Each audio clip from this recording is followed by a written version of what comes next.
let's get started. Do you think just being in a fat body and being in the public space encourages obesity? Yes. Shame is what led me to an eating disorder. Whose fault when is that, what though? we're looking for is Whose fault is that? stability. That's your fault. It's See, the an problem is that you're a amalgamation. professional victim. Would you agree, like, looking at his physique, like, he's at a perfectly, I would say, maybe healthy? No. I think He's definitely overweight, definitely obese.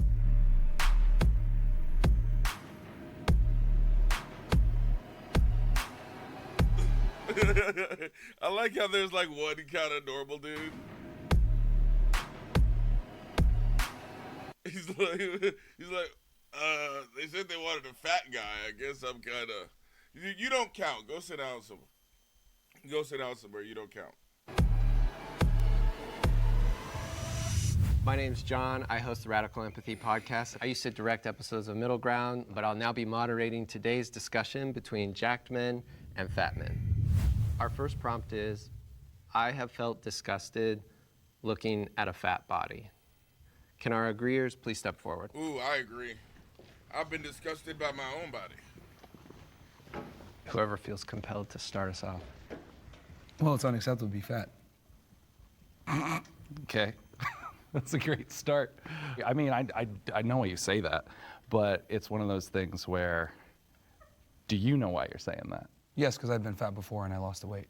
Well, me too. I've been fat my whole life. I've been way skinnier than I am now, and I've been way heavier than I am now. Was I less valuable at one point in there? Well, I mean, you can make an argument that you're less valuable when you're fatter because you drain resources, but that's a whole other conversation. But yeah, I mean, in general, being fat is unacceptable because you control every single morsel of food that goes into your mouth. Okay. It shows a lack of discipline, it shows a lack of character, it shows a lack of temperance, and when you're fat, it's an outward manifestation of your inadequacies. I would definitely say it's a lack of discipline. Fucking Myron always has to take it to the next level and make you not only fat, but also evil for being fat. So, is it a lack of discipline? Yeah, I could say that. Is it a lack of character? Probably not. I think you can have good character and still be maybe a little gluttonous when it comes to food, right? I don't think eating that extra cookie, unless you're taking it from somebody else, is like a bad thing. That makes any sense. Right? Eating extra food does not hurt anybody else. If you're not depriving, if there's enough food to go around, if there's excess food, which in a lot of the times in cases of obesity, there's excess food, right? You're eating a lot of extra food. And because of that, you're gaining the extra weight, okay? And so if there's excess food and you eat a little bit extra, you're not the worst person in the world. That's all I'm saying. I don't think it's a lack of character. It's a lack of you could call it a lack of discipline, a lack of self-control, definitely. I think my biggest issue, just personally, if we're going personal, my biggest issue, I think, is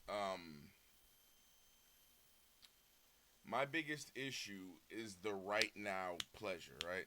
It's like I would rather satiate something that I have right now than wait for it later, right? So if I desire something, I'll buy it right now instead of maybe saving a little bit of money so that I'll be able to, afford that and something else, right? Like, I'm a very, there's a word for it. Fuck. Now you got me thinking of words.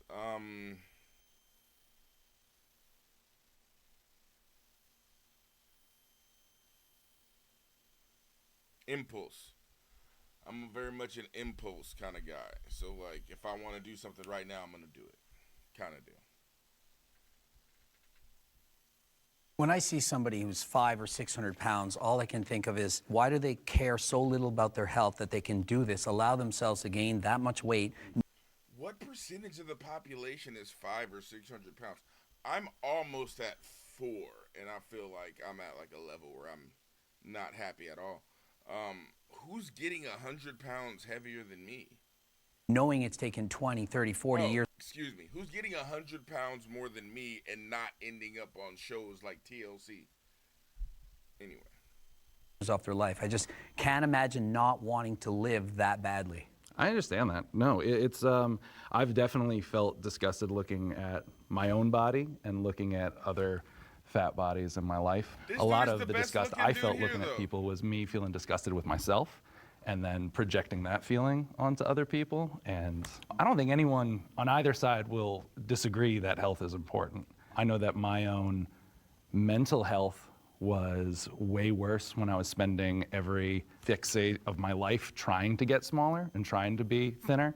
I don't think there's anyone that can look at somebody 500, 600, 700 pounds and not think, wow, what have they done? And not be disgusted. Like, how can you not? I just can't understand You can't nobody assume that thinking everyone has the same opinion, though, because unfortunately, some people have emotional stuff that happened, traumatic stuff that's happened, so you can't discount and just say, oh, Boo-hoo, because man. they're fat. Boo-hoo, man. Like, there's way worse stuff going out in the world versus people saying, oh my God, I'm sad, I'm gonna eat some ice cream. It's like, no, dude, it's like, you're fat, you made that decision, you live in the best country ever. If you live in a civilized first world country where you have electricity, internet power, etc., you deserve to be bullied. It's ridiculous to me that we have all these fat people running Wait around. a second. Meanwhile, You deserve to be bullied? Okay. You could even say that the person has, like, you know, I don't think anybody deserves to be bullied, let alone for being fat. Now, there's a question about fat positives, right? Like, if you're just fat and you're not saying anything about it, you know what I mean? Leave them alone. But if you're out here actively saying, you know, say it loud, I'm fat and I'm proud, that's a problem. You know what I mean? Like, then I think you're actively promoting something that's harmful and you should be shot on. But if you're just living your fucking life as a fat person, I mean, you don't need everybody in the world telling you how unhealthy your choices are. You already know how unhealthy your choices are. I mean, you make them.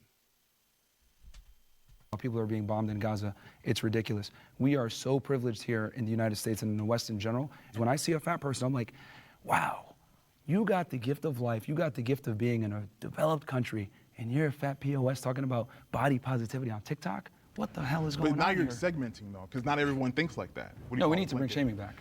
Okay. We need to bring shaming back in so many other regards besides obesity. We need to do it with sluts. We need to shame fat people. We need to shame everybody when they fuck up. Because shame has been one of the strongest defenses against degeneracy and human fuck ups. You had a personal. See, but that's the difference. Shame is,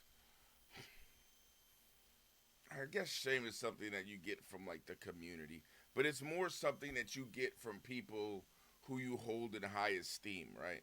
Like if the fucking homeless dude at 76, you know, said shame on you, you wouldn't feel shame. But if your mom or your grandma or somebody who you hold in really high regard found out you were doing some fuck shit and they were, you know, shaming you, that's where you take that shame in, basically.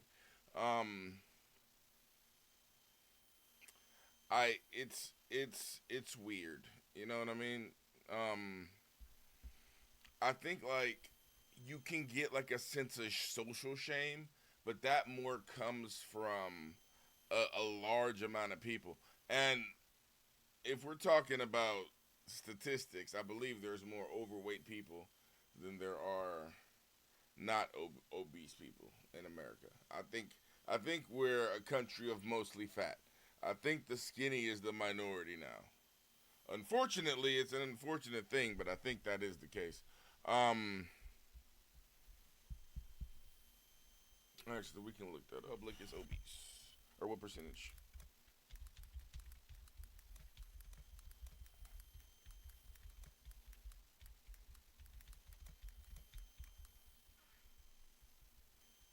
So we're not. We're still the minority, but we're coming up there. Oh, 30% are overweight.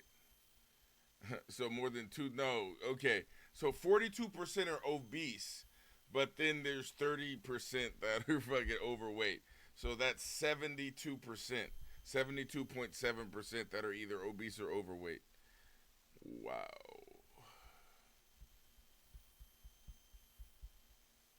Oh, these are adults between 40 and 59. Let's see. What's obesity in children? 42% of adults have obesity. Children. 20% of children's 2 to 19 have obesity. 20%. 1 in 8 preschoolers have obesity.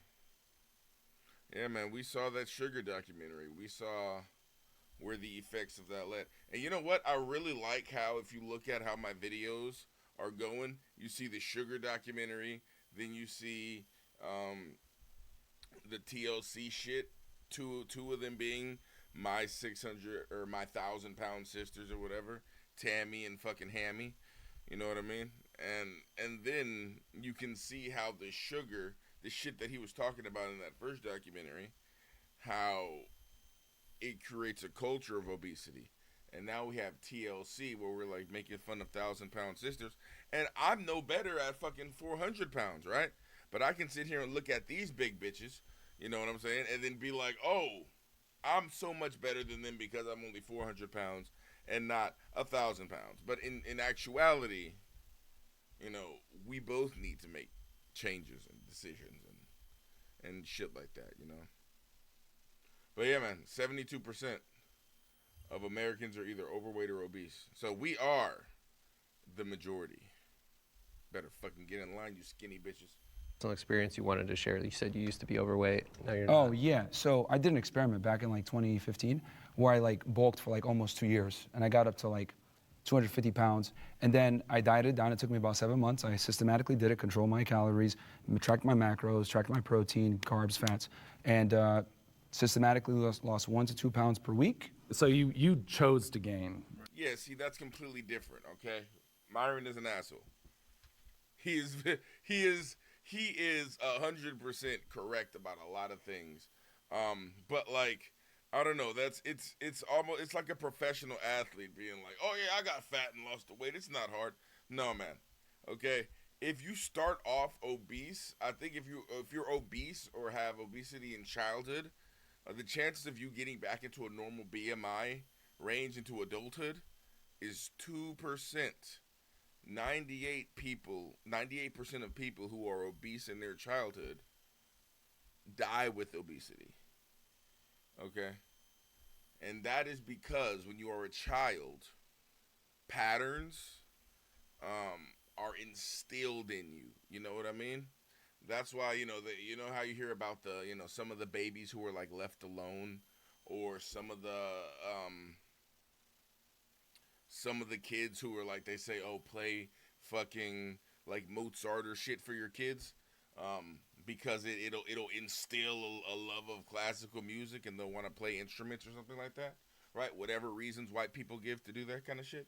But it is something, right? Like when you're learning a language, it's easier to learn when you're a kid, okay? When you are a child, you can pick up languages a lot easier than when you become an adult. And I'm saying it's not possible, but it's a lot easier to do it when you're a child. So just like that, eating patterns, living patterns, all that shit is instilled into you in a young age, or it's going to be like, you know, it's going to be like climbing up a ladder that's underneath a waterfall, right? You're going to be fighting with a lot of nature in order to get you to learn that, okay?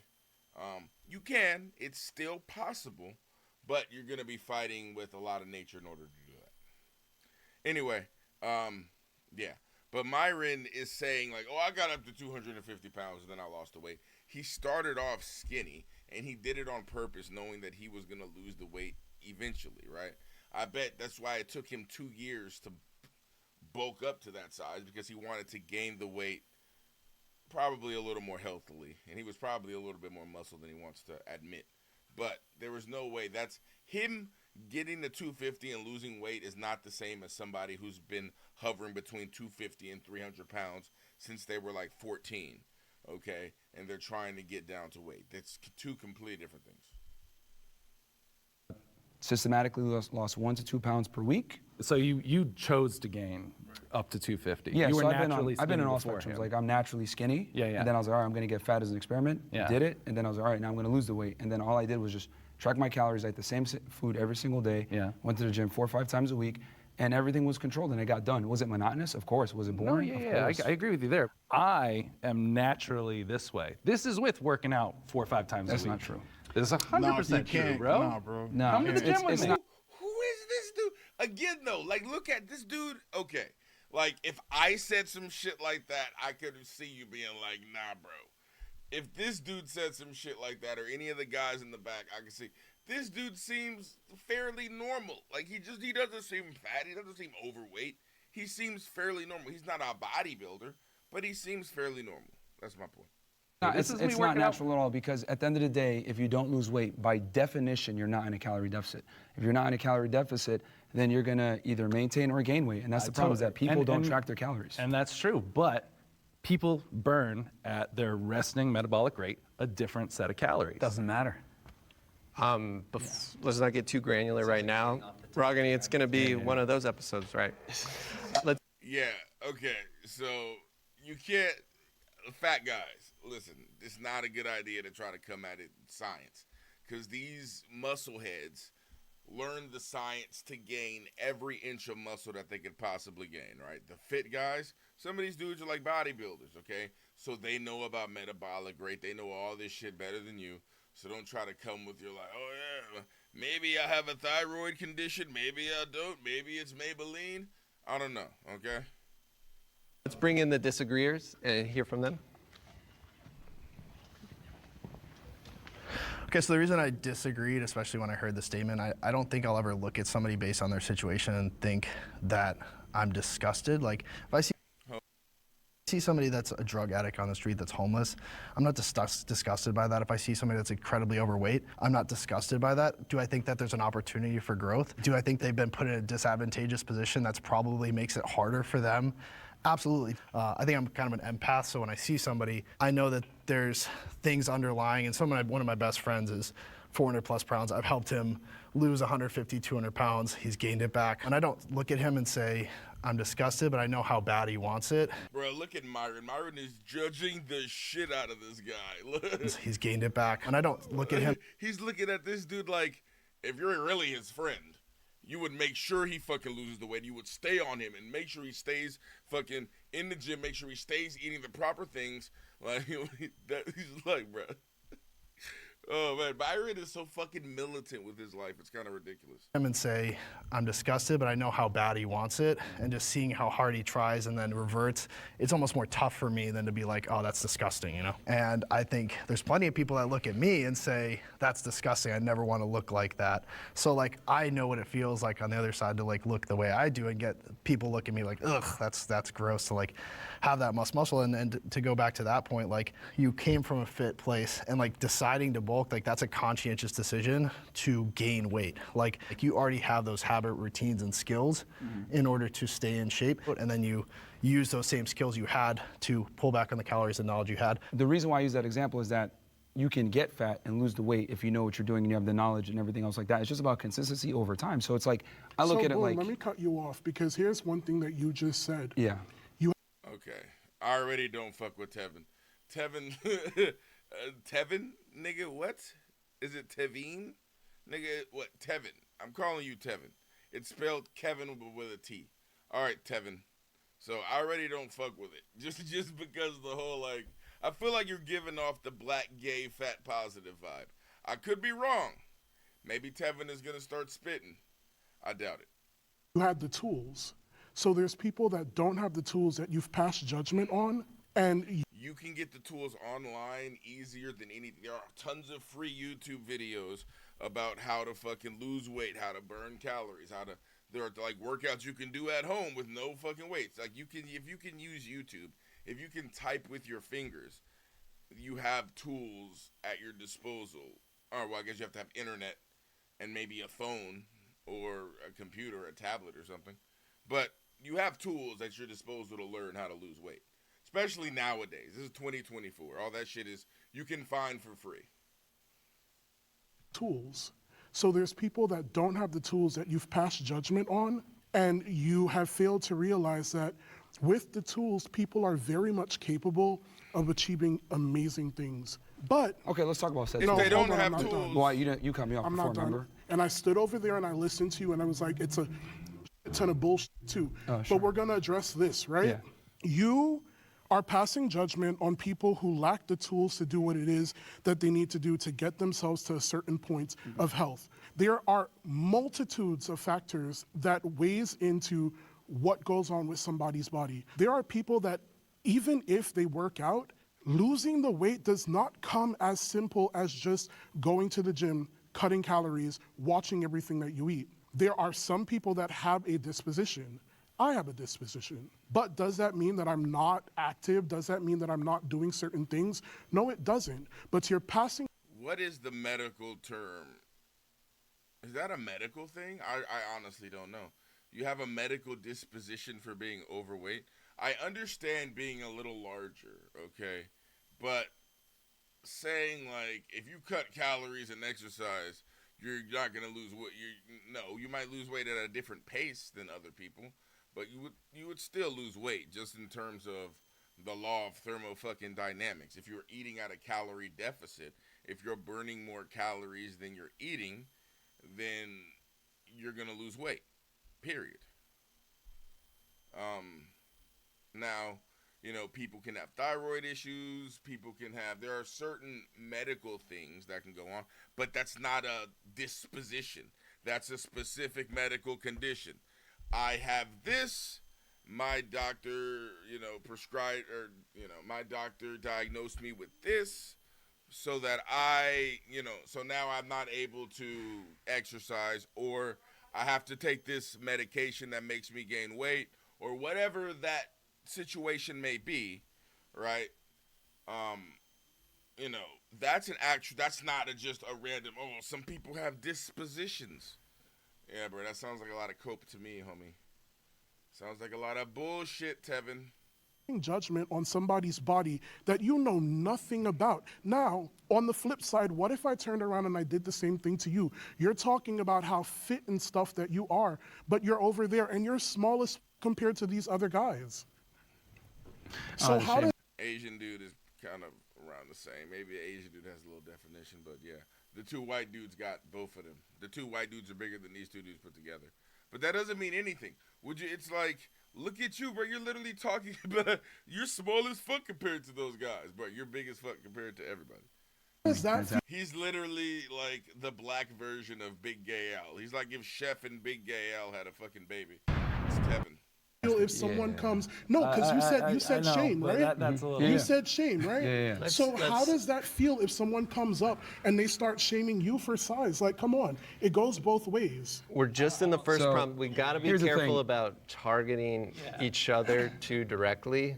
You No, I definitely. mean, I'm not offended. It's fine. He's no, emotional. it goes and that's in fine. every direction. He's obviously very triggered. Oh, But I'm yeah, not so let's talk triggered. about, let's hit the first part. 100% Tools. triggered. What are the tools? The tools are simply knowledge, which you can get for free on the internet. If you have the ability and the discipline to go out there and get the knowledge, then you're going to lose weight. It's just that simple. It's just that people want to always make excuses for why, my feelings, I don't know what, you don't know what people are going through, blah, blah, blah. No. You can watch your calories. You can go to the gym. You have time to do it. People just like to make excuses. I don't think anyone's debating that weight loss is impossible here. I think the question is, why do you hate fat people, that you feel the disgust towards it? Well, like I said before, it's a culmination. Wait a second. Does Myron hate fat people?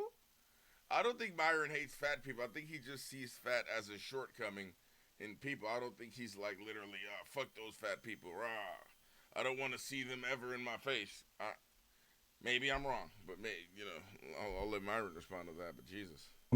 Hate fat people, that you feel the disgust towards it.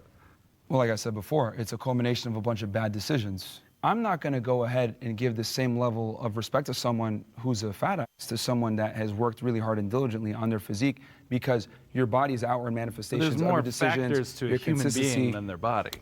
Well, you could judge a lot just off of someone's physique. You'd be like, okay, well, this guy is lazy, and that's personified through their physique. It's the truth. Abe, I saw you wanted to say something. Just to take it back to the prompt, I think we just kind of went all over the place there. We're still focusing on the word disgust. Just the word disgust. I mean, I would never look at someone and show disgust towards them.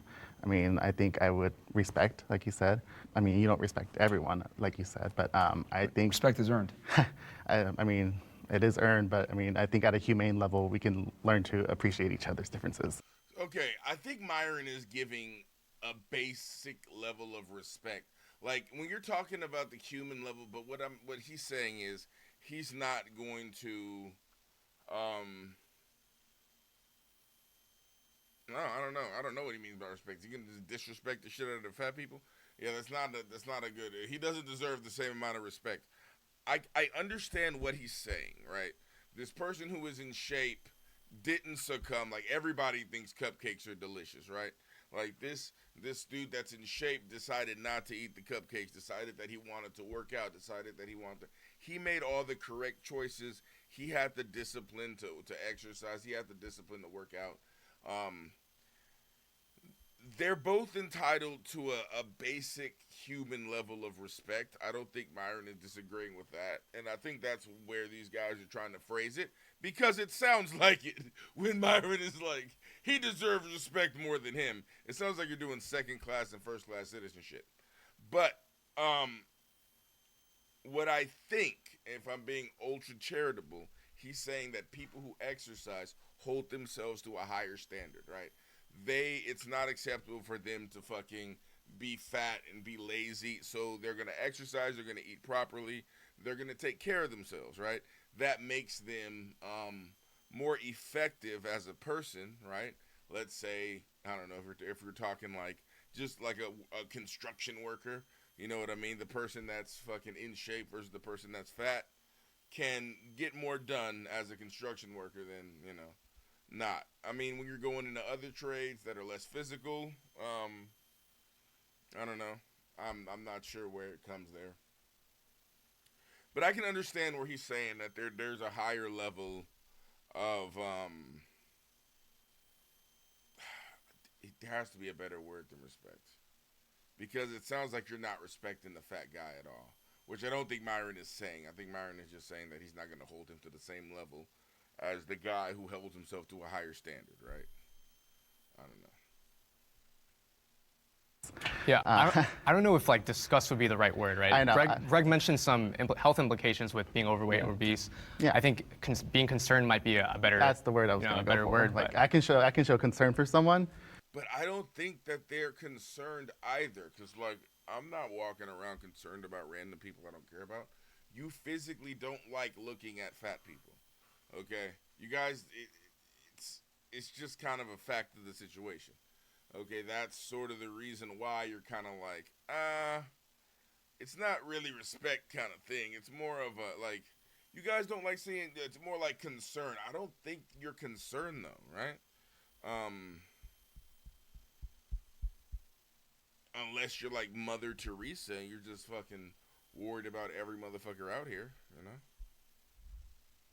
For the way that they are, but I would never look at someone and say, like, you're disgusting. But is it any different than if you see somebody who's extremely anorexic, they're 50 pounds, you look at them and you're in shock? Oh my God, like something happens in your body you can't control. You can't stop that. There Like could how be a- can there you could be a not? shock It's not, I factor, don't but hate them. that's different It's just, from- wow, oh my God, it's like, it's disgusting. Like, holy goodness But gracious. why That's a would shock you factor, use though. the That's word not- disgusting, that's not right? disgusting. So you just mentioned the polar opposite of what we are, right?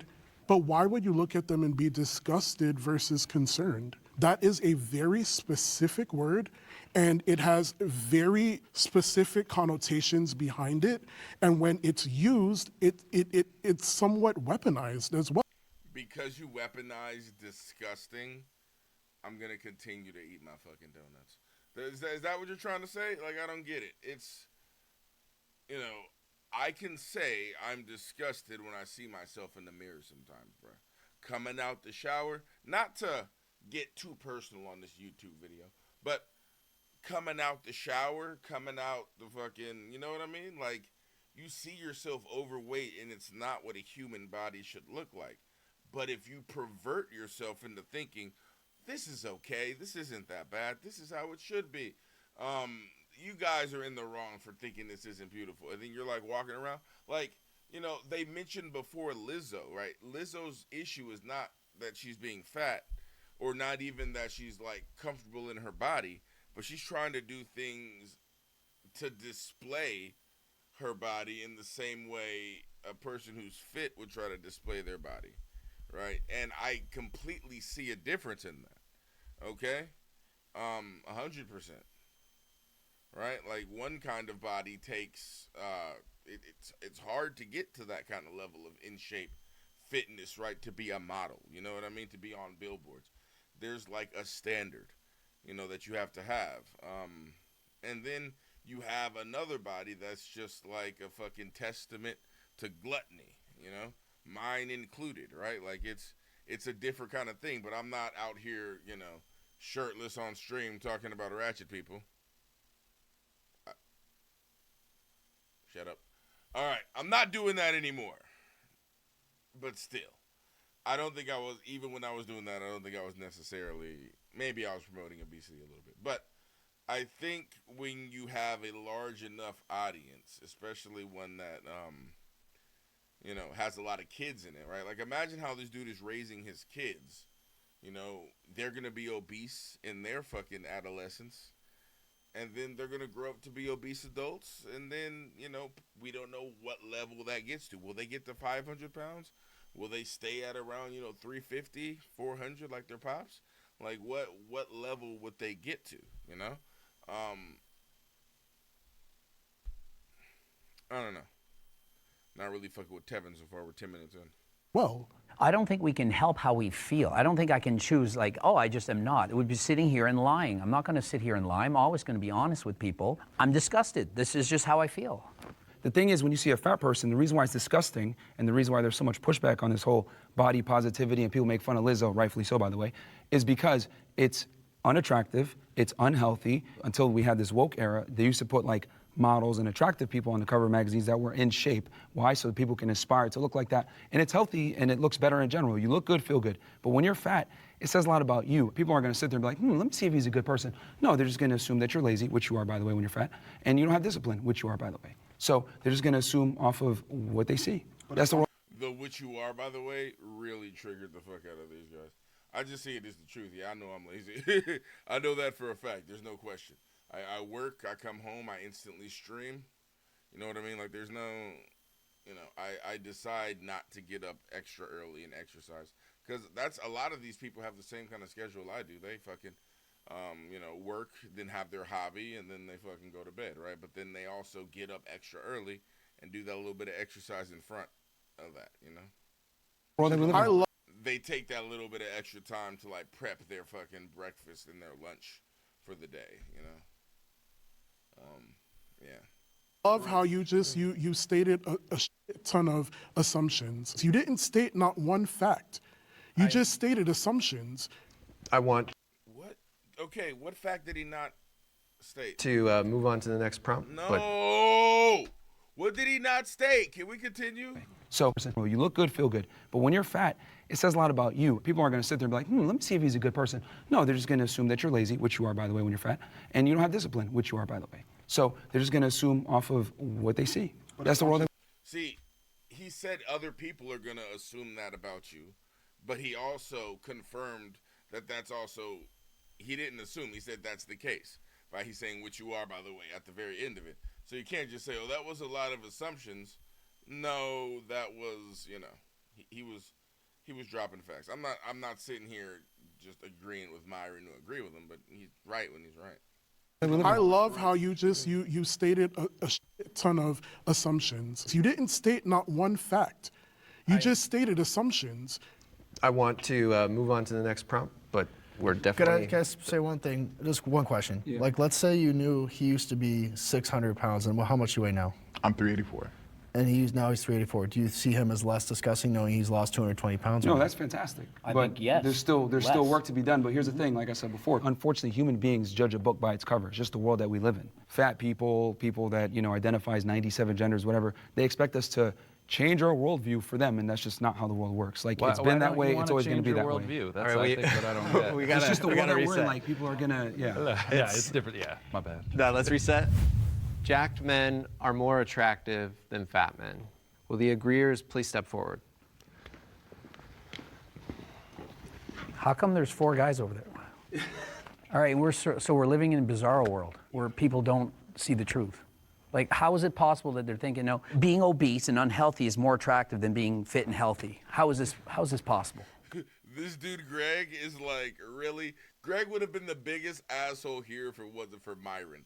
And Myron is being fairly civil here, but everybody knows who the fuck he is, especially with that fresh and fit shirt on. Everybody knows who the fuck he is. And in fact, his fucking name, Fit Men. Like, that's the whole reason why they put that in there like that instead of like bodybuilders or something, right? But like, they're fighting against shit that he's saying on his podcast versus fighting against the shit that he's saying now. Because, I mean, he's making some hard stances, but he's being pretty civil.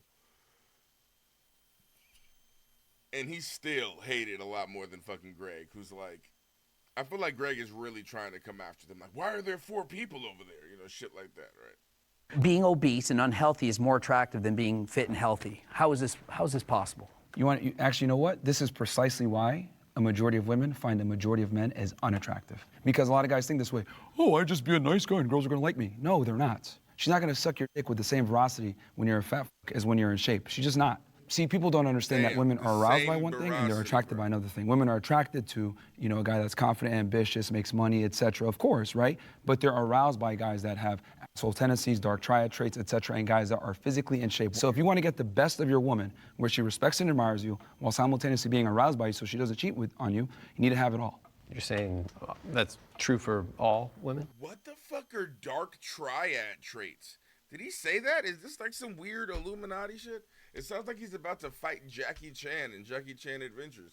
The dark triad has arrived, and we are here for you, Granddad and Jackie.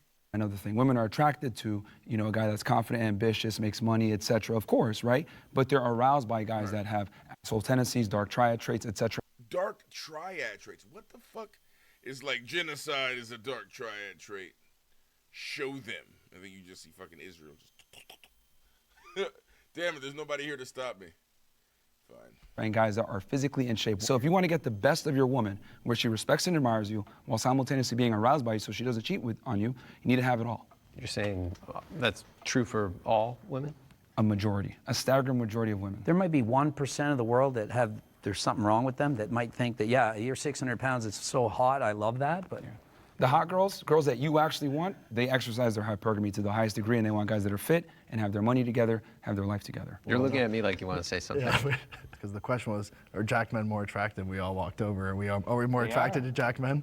Yeah. Well, I'm assuming they framed that because we're all guys here they mean women. I like how he's like, are we all gay, bro? You know, are you guys gay like I am? Like, and then Myron is like, hold on, we're talking about women now. We're talking about what we think women find attractive.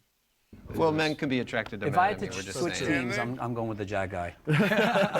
Obviously, this is going to be like personal biases, but I think attraction is very fluid in the sense that I can 100% admit, like, there was probably 40 pounds of muscle ago is when most women would be like attracted to me. Of course. He's like that buff guy that has pictures like holding a daffodil or like holding a very small bird. You know what I mean? He's very one of the sensitive buff guys, you could tell. Just like fitness girls, they're totally okay with the size I am, but like probably most girls, I'm like too much for. So I guess like where do we draw that line of like, I think for example, like you would be much more attractive to most women than me. Would you agree with that? I mean, that doesn't mean that like if you walked up to a girl and let's say you're not her, like you're a little bit more muscular than she would like, if you have the charm and charisma, she gonna still go with you, man. It don't matter. Like, I have an interesting point. Yeah. And no shade on you, but I think if you had Zach, right, you're on the end? Yep. If you put Zach and Greg and you put them next to each other and you did a poll, I think that most women would probably pick him if you had to like. Fucking God, you picked the most volatile short guy and you put him up with like the handsome fat model dude and thinking like, I think women would pick Zach over Greg. You're just saying it so nonchalant, casually. It's like you're just casually walking over, taking out a lighter, like flicking it a couple times, getting a good flame, and then like seeing the pile of fucking gasoline and dynamite. You're just like casually walk over. You're just like, well, if I just do something like put the fire right here, it's gonna, and then it explodes. That's literally what the fuck you just did, bro. I knew you were gonna call out fucking tall homie. Interesting point. Yeah. And no shade on you, but I think if you He didn't even fully say no disrespect on you. He just no state on you. Like, what the fuck does that even mean? Had Zach, right? You're on the end? Yep. If you put Zach and Greg and you put them next to each other and you did a poll, I think that most women would probably pick him if you had to, like, because he's got the height and all that. What would you guys say to that? No. Greg, bruh, look, I'm sorry, Greg. Zach's got If you you. had to, like, because he's got the height and all that. What would you guys say to that? No. Yeah, bruh, Zach's got you, Greg. You're like 5'7", bruh. He's 6'5". He's a little pudgy, but you know what? That makes him fucking that makes him what's the word? Approachable. Okay, you're sitting here super amped up talking about you have to hit your macros, you have to hit your micros, and you're like, oh no, I think women wouldn't like the tall, bearded, fucking teddy bear dude. I think women would go with the fucking really short, just super hyper, super insecure guy. Like I don't know, bro. I'm just saying, bro. Well, we can put it to the test. But that's not really fair. Man, everybody, now you're trying to like, that's not really fair, bro. Come on, that's pretty fair. No. Well, we can put it to the test. That's not pretty really fair, fair. I'm bro. 48 years old. He's a lot younger than me. He's about a foot taller than me, but you can't compare. I'm an old man. I'm 48 years old. Obviously, height is a big component. So that you know, so it's not you're comparing apples to oranges. But if you take the same guy, same height, etc., but one guy is fat, one guy's in good shape, she's always going to go with the guy that's in better shape. Because I've been so surprised to see on Instagram, there'll be like guys doing like an outfit try on, like not in shape in the slightest bit, and all the comments are women like, I wish like men knew this is how we wish they looked, and like, oh, this is like the Liars for dream. social liars, media. man. Liars for To look the good one thing. for- But liars for social media. I don't think they're all liars too. I think a lot of the time society dictates what we find attractive and what we don't. As society is growing fatter, so is what we're attracted to, man. That's just how it kind of goes. Like if you look at fucking, what is it, Rome? Like larger women were thought to be more attractive because they had wealth, right? They they were able to eat. That means that they're not fucking hungry. That means that they have money. They have wealth, right? Same, I think, with larger men.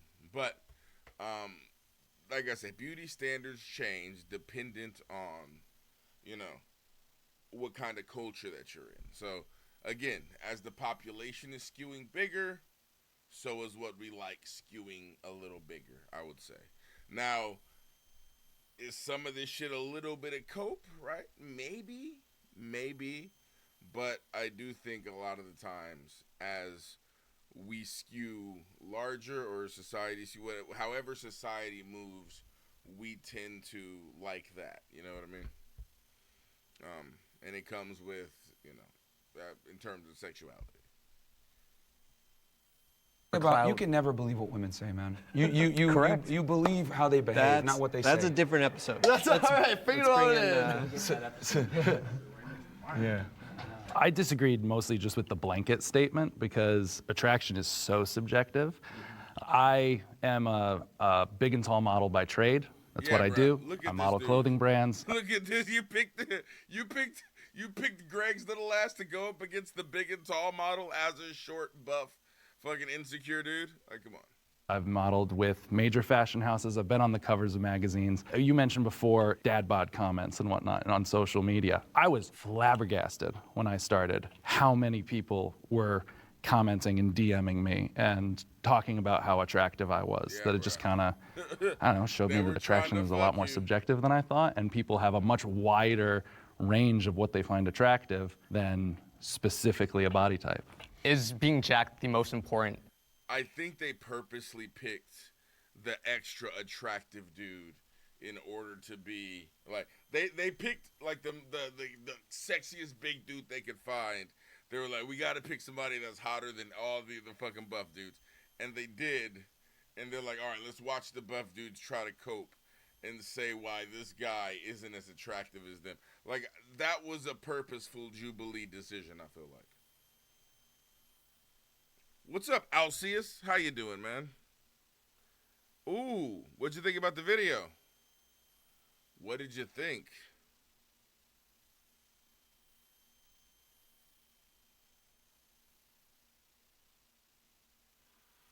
Yeah, but do you think this dude is considered fluffy though? Like honestly, do you think this guy is really considered fat? I don't think so. I don't think this dude is really considered fat like you would find him. Yeah, chubby, but I feel like that's going at it. Like that's still even a little bit, you know what I mean? Like this dude is clearly more attractive than like 95% of like the population in terms of what like American beauty standards are, right? Symmetrical face, strong fucking beard, right? The V in the chest hair, tall, good head of hair. You see what I'm saying? Like there's a reason why he's a big and tall model, but this dude is not the average person. He's not the average fat guy. So of course he's going to be more attractive than everybody there.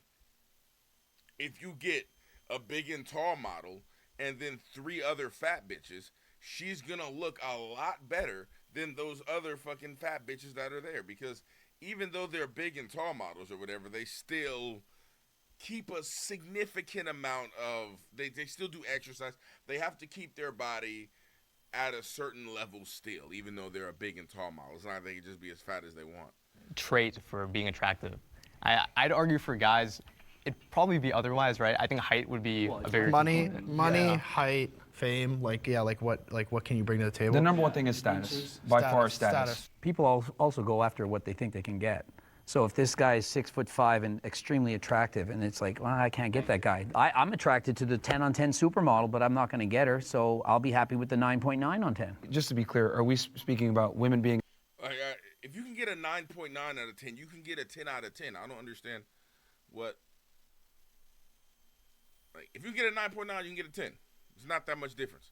If you were like, I'll settle for the 7, then it's like, okay. But if you're like, I'll get the 9.9, like, what? Attracted to men? It's not just about women. It's just about attraction. What is the most attractive, in your opinion, physique for a man? Okay, I'm speaking from like what women find attractive. So when I Notice how Myron. So before, when the guy was like, we all just said we liked buff men. So and then now, so now he's making it very clear he's speaking in perspective of a woman. So Myron is imagining himself having a pussy and tits right now. For a man. Okay, I'm speaking from like what women find attractive. So when I speak, that's what I'm talking about. Yeah, I'm sexually fluid, so my law of attraction does not adhere to any. He was speaking about what he means when he's talking, and you literally just cut in talking about you're sexually fluid. We know Tevin. We know we don't care. I don't know what the fuck is up with that name. Tevin? It can't just be Tevin. Anyone's standards, pretty much. I'm attracted to people in general. So you could be jacked, you could be more plus size, you could be skinny, you could be whatever it is that you are. If I'm attracted to you, I'm attracted to you. What are the traits you find most attractive? I think the way that you carry yourself is a really big thing for me. I can't date someone who lacks confidence because I feel like that seeps into other aspects of your life. Do you mind if I jump in on the confidence thing? Yeah. Okay, cool. So growing up, wasn't too confident in myself. And I gained that confidence when I started losing weight. And I noticed it was me putting myself in positions to get more opportunities with women. Right now, I'm single right now, but I'm doing okay.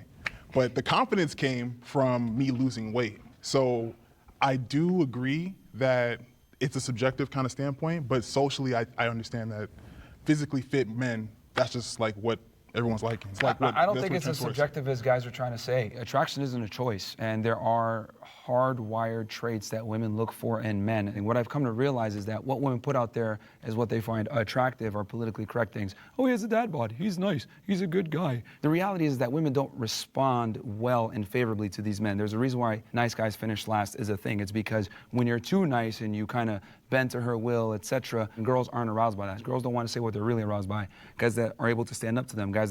Nice guys finish last is not about you finishing last because the woman is fucking taking advantage of you because you're nice.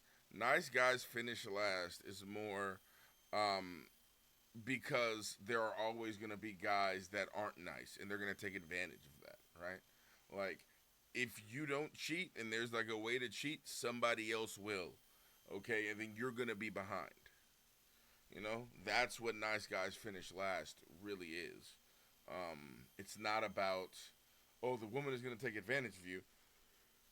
The next guy that's not so nice is gonna take advantage of you, and that's who you should be watching out for. If you're with your woman, you want to be the nice guy, right? You shouldn't be this hard, you know, fucking mean bundle of fucking sticks and anger when you're with your woman, right?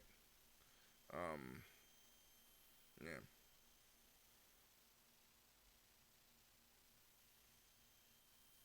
Being nice isn't the same thing as being a nice guy. There are boundaries, but in the same vein, look at it like this, right? Like, as a man, you know, you're gonna die early. You're gonna probably die before your woman. Now, why is that? It's because you carry all the stress that comes with you from being a man, right? We're talking about, you know, you're responsible for putting food on the table. You're responsible for putting clothes on their backs, shoes on their feet. You're responsible for everything, you know, sending your family in the right direction, right? Teaching your kids the right way to go. You're responsible for all of that. And when you're responsible for that, and when you're facing the world, you cannot face the world with a soft facade.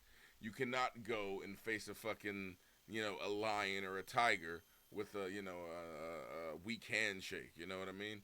Or like anything less than confidence and fucking, you know, fury sometimes, right? But that being said, you are a human being, and there should be a place for you to be vulnerable, okay? For you to really let off steam. And that place is with your woman. Now, you know, if you're saying you can't trust these women, you can't blah, blah, be around, you're choosing to be with the wrong kind of woman, all right? You should be able to be vulnerable with your woman, okay? It's that simple. Yeah. As they're able to tell them, well, that was a stupid comment, or hold them accountable for their stupidity when they do dumb things. This is what women find attractive because these are leadership traits. Have any of those things happened to you, though? Well, I mean, I've talked to almost 3,000 women, and what I've come to realize from talking to all of them is that most of the time, you know, when they're in a comment section of TikTok, like, you're so handsome, blah, blah, blah, will they actually go on a date and have sex with that guy? Probably not. But they say that because it's politically correct, and women tend to not want to be adversarial. They're going to say what sounds good, but what they're actually aroused by are two different things. But they're married to those guys. Yeah, that was kind of what I was Most getting to. often they're married I'm to- married And to. marriage is a failed institution in the West, and this is why most men get divorced by women. This is why they get destroyed in. Yeah, we just recently, one of the things that Gen Z, millennials, either way, we're staying together better than our counterparts. We just, we're slightly above the 50% divorce rate. So less than 50% of marriages end in divorce. So we've officially beat that. So more marriages succeed than they do fail now. Now that this new generation is, you know, getting married, and it seems like they're staying married. So In the divorce courts, this is why women overwhelmingly initiated the divorce rates in America. 80% are initiated by women. okay, that's another thing. Just because the divorce are initiated by the woman doesn't necessarily mean that the divorce is caused by the woman. Relationships are fucking complicated, okay? Let's say that, like, your fucking husband gets too relaxed around you and decides not to fucking clean up the yard anymore. He lets the yard go to shit. He stops working out. And, you know, he basically gets too laxed or too, you know, fucking, or maybe even not even that. What if he just starts going crazy and throwing shit around the room, right? Like, what if he just starts fucking shitting into his hand and literally throwing it around the room? And you can't live like this anymore. So you're like, you know what? He's throwing shit everywhere. I need to divorce him. Does that mean that you guys are getting divorced because you initiated the divorce? No, it's because he's shitting in his hand and throwing it around the room. All right, I got that from Destiny. That was a Destiny example. But in actuality, Like it's more the first example, right? People tend to get, relaxed. People tend to stop taking care of themselves. People tend to change, right? And then when that happens, on both sides, sometimes what once was compatible is no longer. So, if that's the case, is it really whoever initiates the divorce, is it really their fault? Also, a lot of the times, if you're a woman, most of the time, if you're a woman, and you're trying to apply for something like, I don't know, like welfare or any kind of, government assistance, any kind of aid, they're going to ask where your husband is. So most of the time, if you're not the breadwinner in the house and you're getting divorced from your fucking husband, you need to make sure that that divorce is fucking initiated, or else you're going to be screwed, because they're going to expect you to have a husband that's providing for you. So when you ask for aid, they're going to say no. Yeah. So depending, this whole 80% of women initiate the divorce thing, it's a little, there's an asterisk right there next to it, in my opinion. That's kind of a fact, but yeah. Because we sit here and we lie and we believe what women say they're actually attracted to. No, they're not attracted let's to go all the back things to they talk about. attraction for a second, though, because I'm married. Sure. I have a child. Cool. I have a beautiful wife. I was this size the entire process through it. Would you say that you're an average guy? Thank you. Can we stop acting like this is the normal fat dude? This is not a normal fat dude. I would say that You're I'm how bigger tall? than average. 6'5", Yeah, you're not an average guy. and a model You're not for, an average for guy. being slightly I overweight. wasn't a model. I like how Greg is still a little mad because the other guy was like, Greg, if you and Zach fucking had a poll on who would fuck more, everybody would want to fuck Zach more. And Greg is like, I'm old, I'm short, no, all this shit. But now all of a sudden, there's a lot more caveats than, oh, he's fat, so he's unattractive. But I really do think that's funny that, like, every shot he could take at Zach's, like, looks, he's going to, for the simple fact that, like, he's like, damn, bro, I got put there. It's like I got to fucking do dick size competitions with a porn star? Like, really? In front of everybody? In front of all the bitches I want to fuck? Like, damn. Like, yeah, that's just what happened, Greg. That's what happened. Man, look at this dude's fucking glasses. He's like, he can see through the wall at the buffet. All right. Model when I started But dating you are my a wife. very good-looking, tall, I was a big bartender guy fucking who's doing on whatever. magazine covers. So But out I of the think- million guys overweight, you're at But the you're not top an average guy. But I 1%. think what you're I'm missing saying- is he just said that he wasn't any of those things. He's not 5'6", before man, like he me. met his I was- Try wife. being 5'6" and doing it. No, I totally agree with you. Well, that's what I was gonna actually agree with Myron for a second. Believe it or not, we're talking about.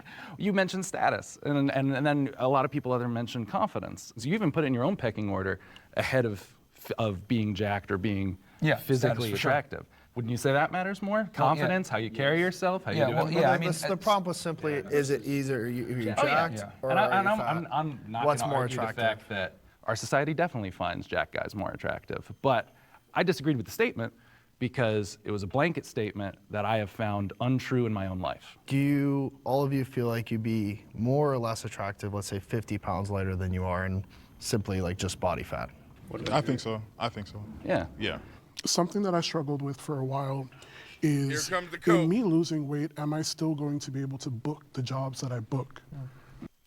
They want a fat gay dude. And if a fat gay dude does not show up, they're going to be so fucking mad. Okay? Like, so they'll say, do they want Tevin, the fucking skinny bitch, or do they want fucking fat and fabulous Tevin from the Gardens? It's like, bruh, yeah, of course they're going to book you. There's no difference. If you do your job well, then you'll do it well skinny or fat. I'm sorry. Because I've built an entire brand off of my body. I mean, granted, like, cool as shit. Like, I did something that's all my own. Like, I worked on that. But then I was also just like, if I lose this, are you still gonna want me to, like, do this campaign for you? Are you still gonna want me in your magazine? Are you still gonna wanna dress me? And then I had to, like, take a step back and say, like, well, what is it for me?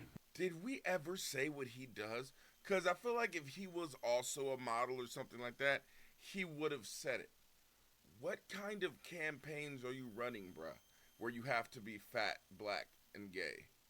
I don't know if you have to be black or gay, but what campaigns are you running where you have to be fat? Legitimately. That's just a question right there. What campaigns are you running where you need to be fat for the campaign to work? Do I want to be skinny? No. Do I want to look like Greg? No. Do I want to look like Myron? No. But I know I want to look like me. I think talking about the law of attraction, you focus so heavy about what women would find attractive and the perspective of the woman. And I feel like, are you even attracted to yourself? When you look in that mirror, when you put your clothes on, are you like, damn, like I did that? Because when I got up this morning and I threw on my outfit, I was just like, yeah, I ate that. Well, if you're going to talk about being attractive, et cetera, typically people are speaking from a romantic sense, from a heterosexual standpoint of men and women. So that's why I answered the question, because it was very broad. That's what I mean. But of course, you need to be able to look at the mirror and respect the man that you see looking back at you. When you look back and you see the guy and you're in shape, et cetera, and you feel good about yourself, look good, feel good. A byproduct of that is that. But here's the thing. And we can go back. Here's the thing, right? You can love yourself and still recognize flaws that need to be changed. If you see yourself and you think, fuck, I look fat, I'm fat as shit, I need to lose weight, okay? That's completely different than looking at yourself and not liking yourself at all, right?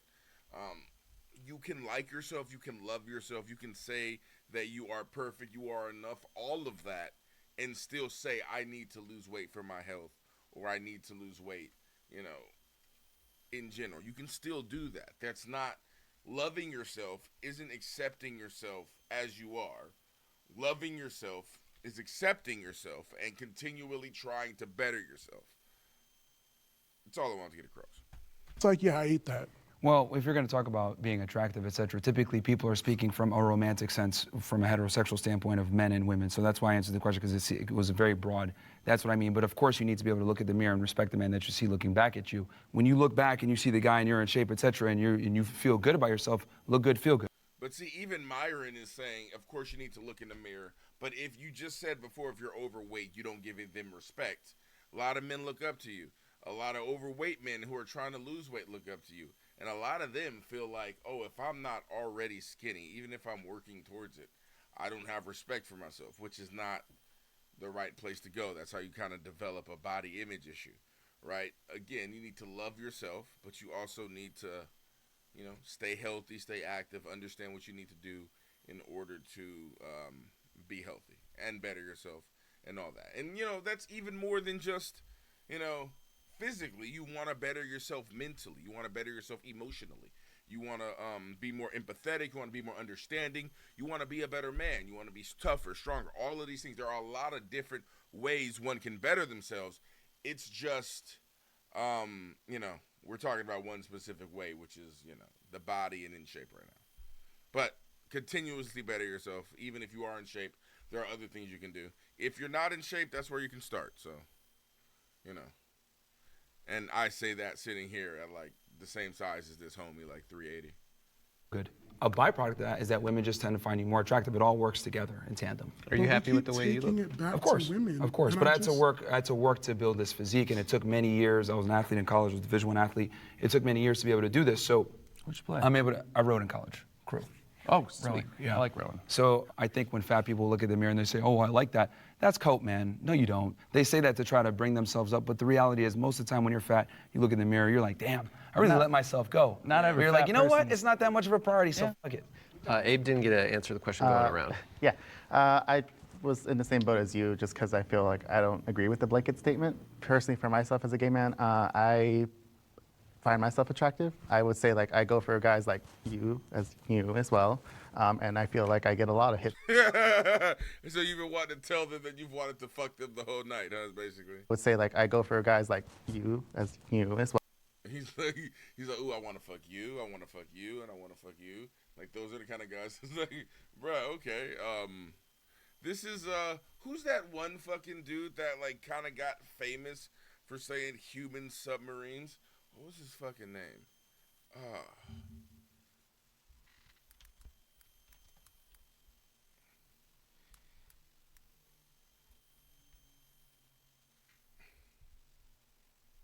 This dude, Ken Bone. Yeah, this dude is the gay Ken Bone. Oh my fucking God. Hold on, no. So this is Ken taking Bone.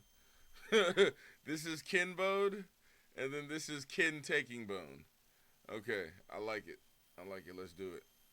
Let's do it. And I feel like I get a lot of hits on those types of guys, and I'm pretty content with how I navigate my attraction, and I think it goes a lot to the status. All right, I don't know what guys find it. Are dudes getting in line, like dudes that are like super buff or like super fabulous? Are these kind of gay dudes getting in line to fuck Ken and taking Bone here? Are they? Because I don't. I mean, I can't see it. I feel like you would be doing just as bad gay as you would straight. But then dudes do fuck anything, though. And I feel like that's universal. I feel like that's a universal concept. That dudes will fuck anything for the most part.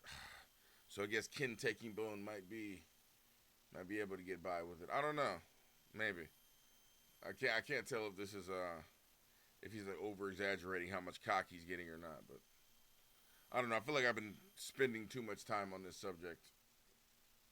Like, anyway, so yeah. I'm pretty content with how I navigate my attraction, and I think it goes a lot to the status and their confidence. So, like we said, so. All right, let's go to the next prompt. The body positivity movement is problematic. Will the agreeer step forward? Yeah, I could agree with that. Well, I think where it becomes a problem is obviously you should be comfortable. Whoa, Tevin agreed with this. This is crazy. Hold on.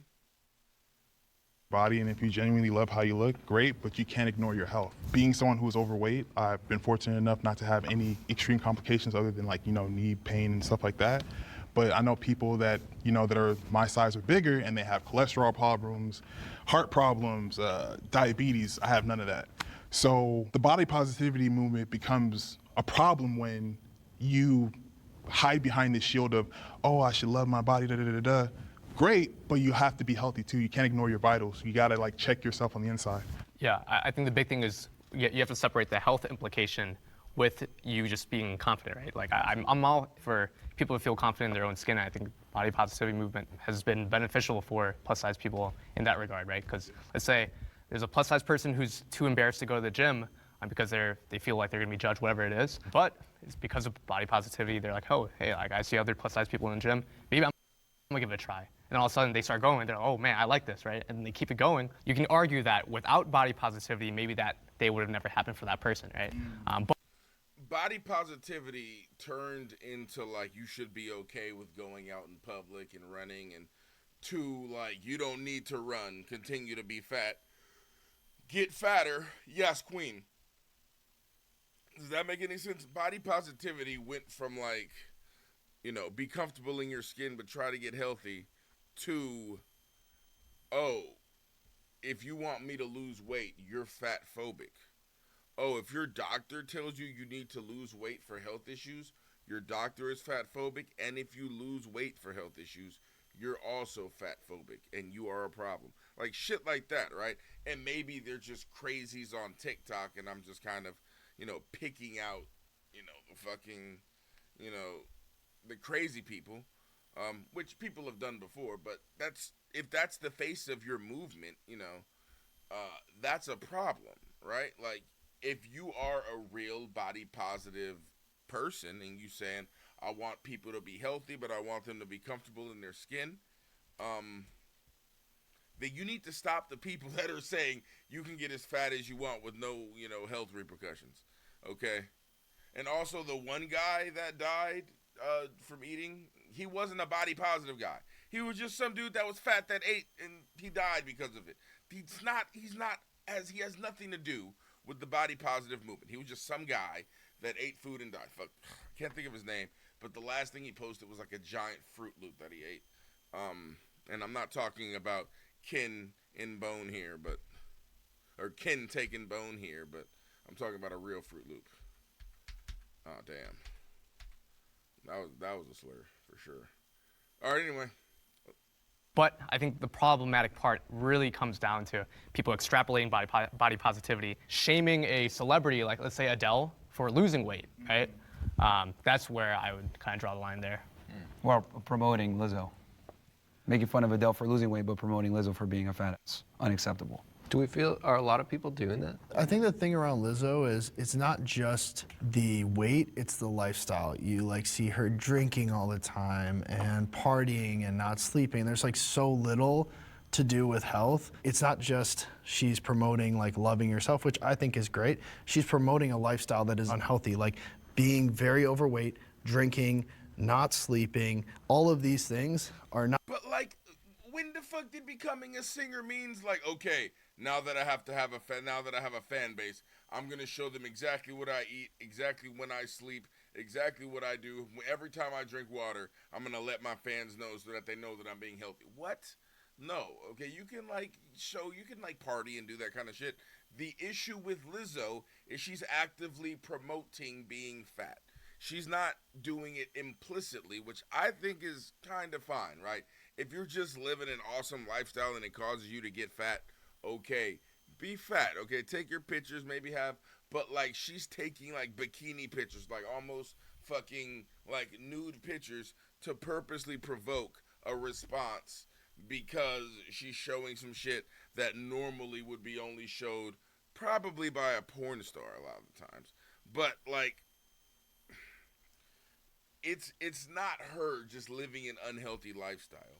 It's the fact that she's actively promoting being fat and unhealthy.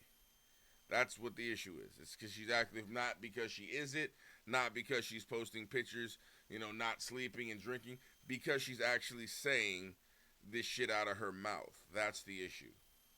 Okay. Not conducive to your health. So I think you conflate that, and sure, being body positive is important, like loving yourself, loving the way you look, but if that's going to influence other people to make bad decisions about their body and their health, that's problematic.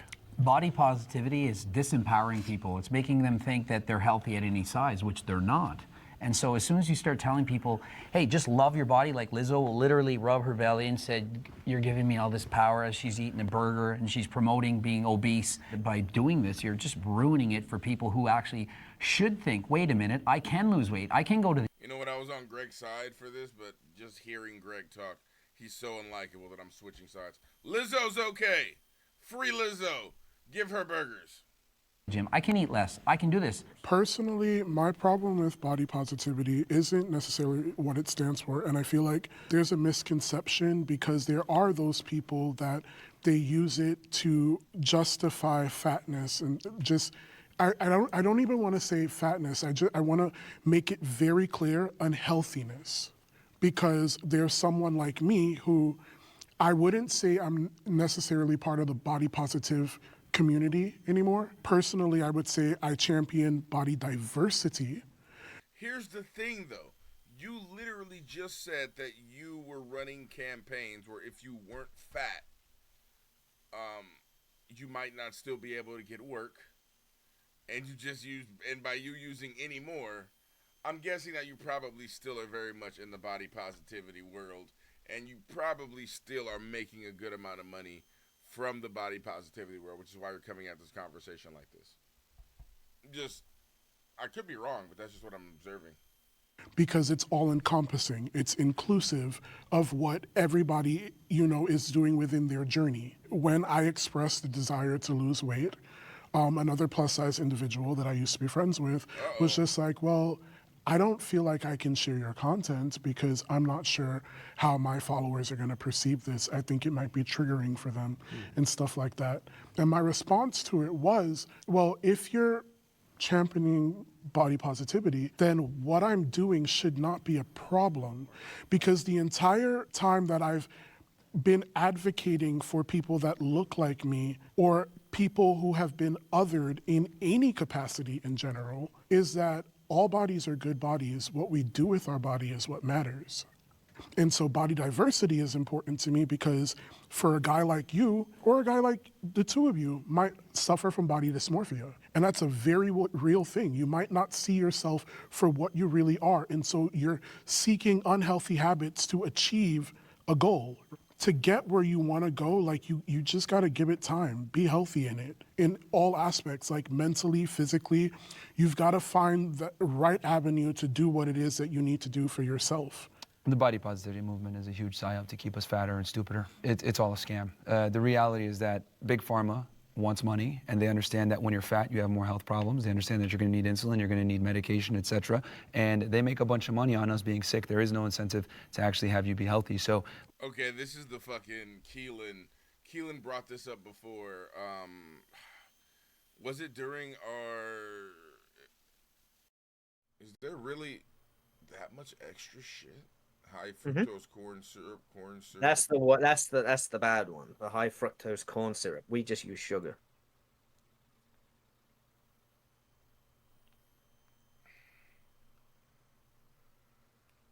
But why would it be that different if they weren't trying to profit off you being ill?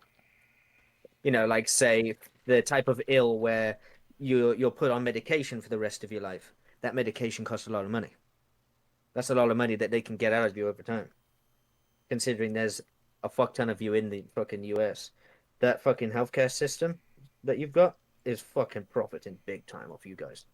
It was during one of our debates. Keelan brought it up before how the American fucking insurance, I don't know, is it the insurance? Like, what do they say? The medical companies? money, and they understand that. Is that you need to do for yourself. Pharmaceutical companies, that's what they're saying. I don't think pharmaceutical companies are purposely keeping people sick so that they can sell the cure or sell pills instead of treating the illness or whatever. Like, so, okay, let me steel man this. This is fucking stupid, so let me think for a second.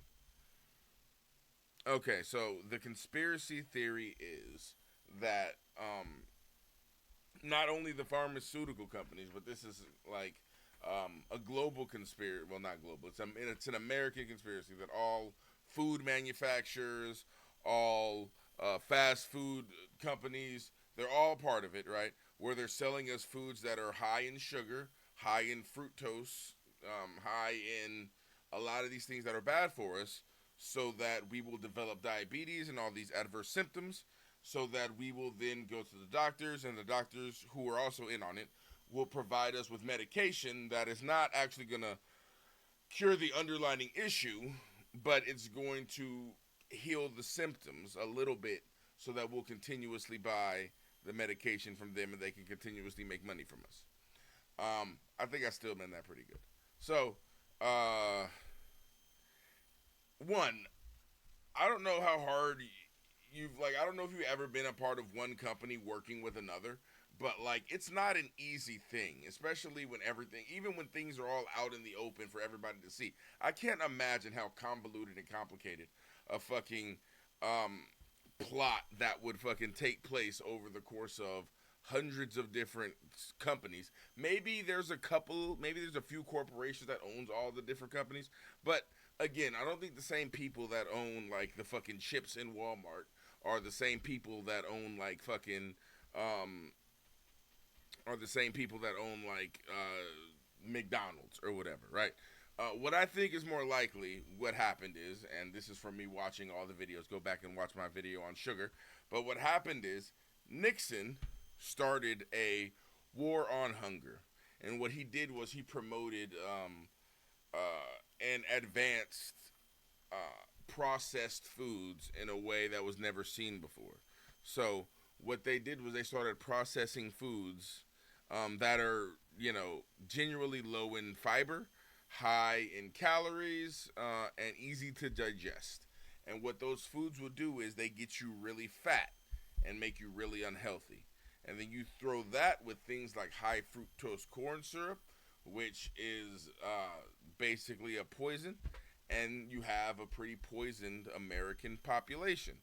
Okay, so you have all these different companies contributing to things. Like, you have one company that makes the fucking high fructose corn syrup, you have another company that makes the sugar, and then they all go to these other companies, right? Like Dorito might buy the high fructose corn syrup from Monsanto because it's easier for them to buy it from there in bulk and it's cheaper for them to do it that way, right? Because of some kind of agreement that they have, because they want to keep all their workers, right? So the fucking sugar workers want to still be working. So what are they gonna do? They're gonna fucking, sell bulk sugar to people for cheaper. People are gonna buy that bulk sugar and incorporate it, right? So now you have things like, fuck, how do we add sugar to chips? Because we as Doritos are buying these millions of tons of high fructose corn syrup from fucking Monsanto, or not Monsanto, C&H, right? Like they're buying all of these fucking, all this high fructose corn syrup from C&H. Now we gotta use it. Okay, let's add more salt and then let's add sugar to the fucking. So now you have these convoluted American ingredients, like 1,000 times more ingredients needed for one item than before, because you have all of these companies that are adding shit to the pot, not necessarily to specifically make you sick, but because people are doing backroom deals to make money. We want to sell this sugar, so you're going to buy this sugar for cheaper. We want to sell this, so you're going to buy this, and then and then now that you've bought this, you need to incorporate it in your food somehow. So let's just add let's add this sugar to the bread and see what happens. Oh man, the sugar is awesome. It's a little sweet. Let's add some salt to balance it out. So now you have this bread that was perfect before. Then you added sugar to it to make it sweet. Now you got to add salt to it to make it fucking back to normal, when it was fine with the original recipe. But you're adding shit because you need to, because you need to use up the sugar that you're buying. So that's sort of how you end up with a lot of different ingredients for like one item. Like the reason why the American Fanta has like 10 times more ingredients than the fucking English Fanta. By English I mean in England. Anyway, I hope I didn't ramble for too long. Body positivity movement is a huge psyop to keep us fatter and stupider. It's all a scam. The reality is that Big Pharma wants money, and they understand that when you're fat, you have more health problems. They understand that you're going to need insulin, you're going to need medication, etc. And they make a bunch of money on us being sick. There is no incentive to actually have you be healthy. So let's go ahead and make our people fat. The incentive for us being healthy is that we'll live longer, so we'll continue to buy products and make them more money. At least that's what I think. I don't know. I don't think it's incentivized to keep people sick, is my thing, because it can get very expensive taking care of sick people, and not expensive on the person, expensive on the taxpayer. Fat as hell, get them in the hospitals, get them on medication, continue to make money, etc. It's all a big psyop. So you believe it's all intentional? Yes. We promote mediocrity. I feel like it's a subset. Yes. That is a completely different thing. What? Promoting mediocrity as a society is completely different than there being a conspiracy where all the fucking conglomerates are trying to come together to keep you sick, so that you can buy medicine and keep the fucking pharmaceutical companies afloat. That's oh my god, I just had my head just exploded. I'm sorry. I'm sitting here because I do think that there is a part of it that is problematic.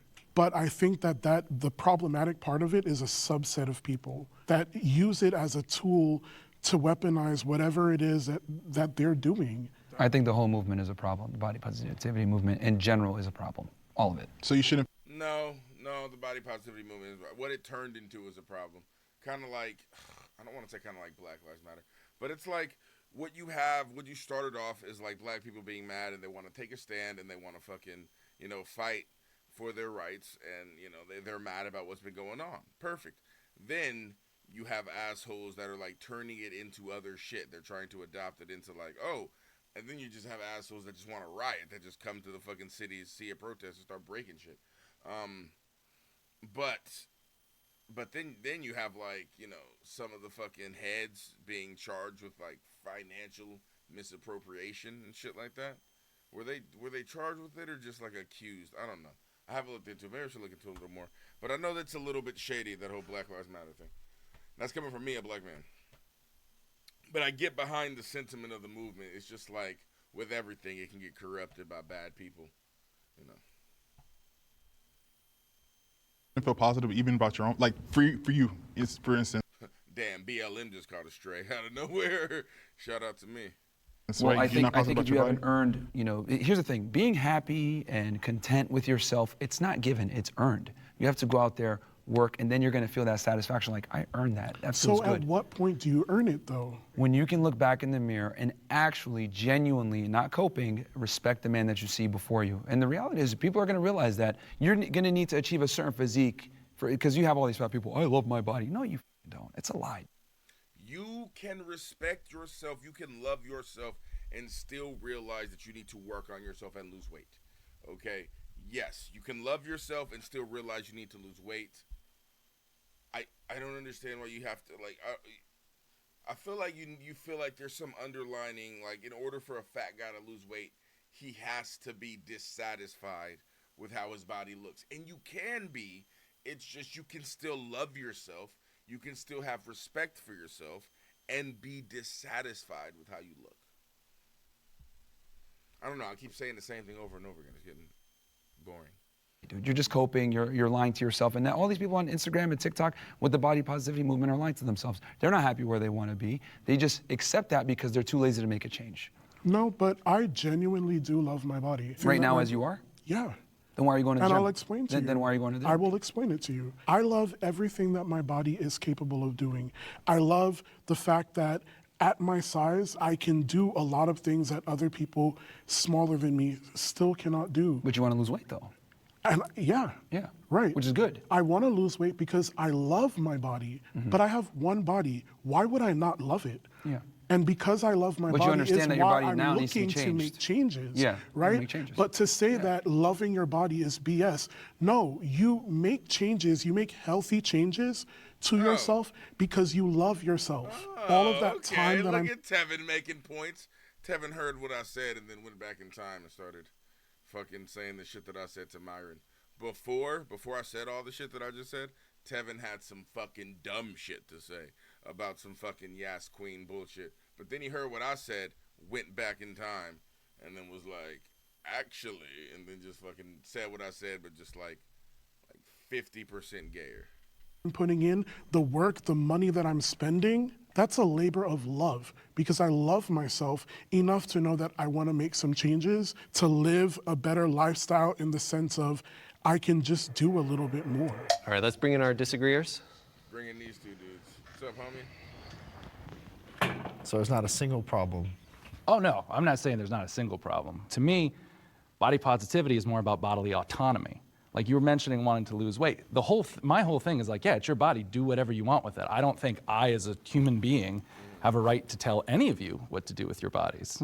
Body positivity kind of comes in and goes, okay, you as a human being have inherent value. Just in the fact that you are a conscious soul on this planet, you have an inherent value.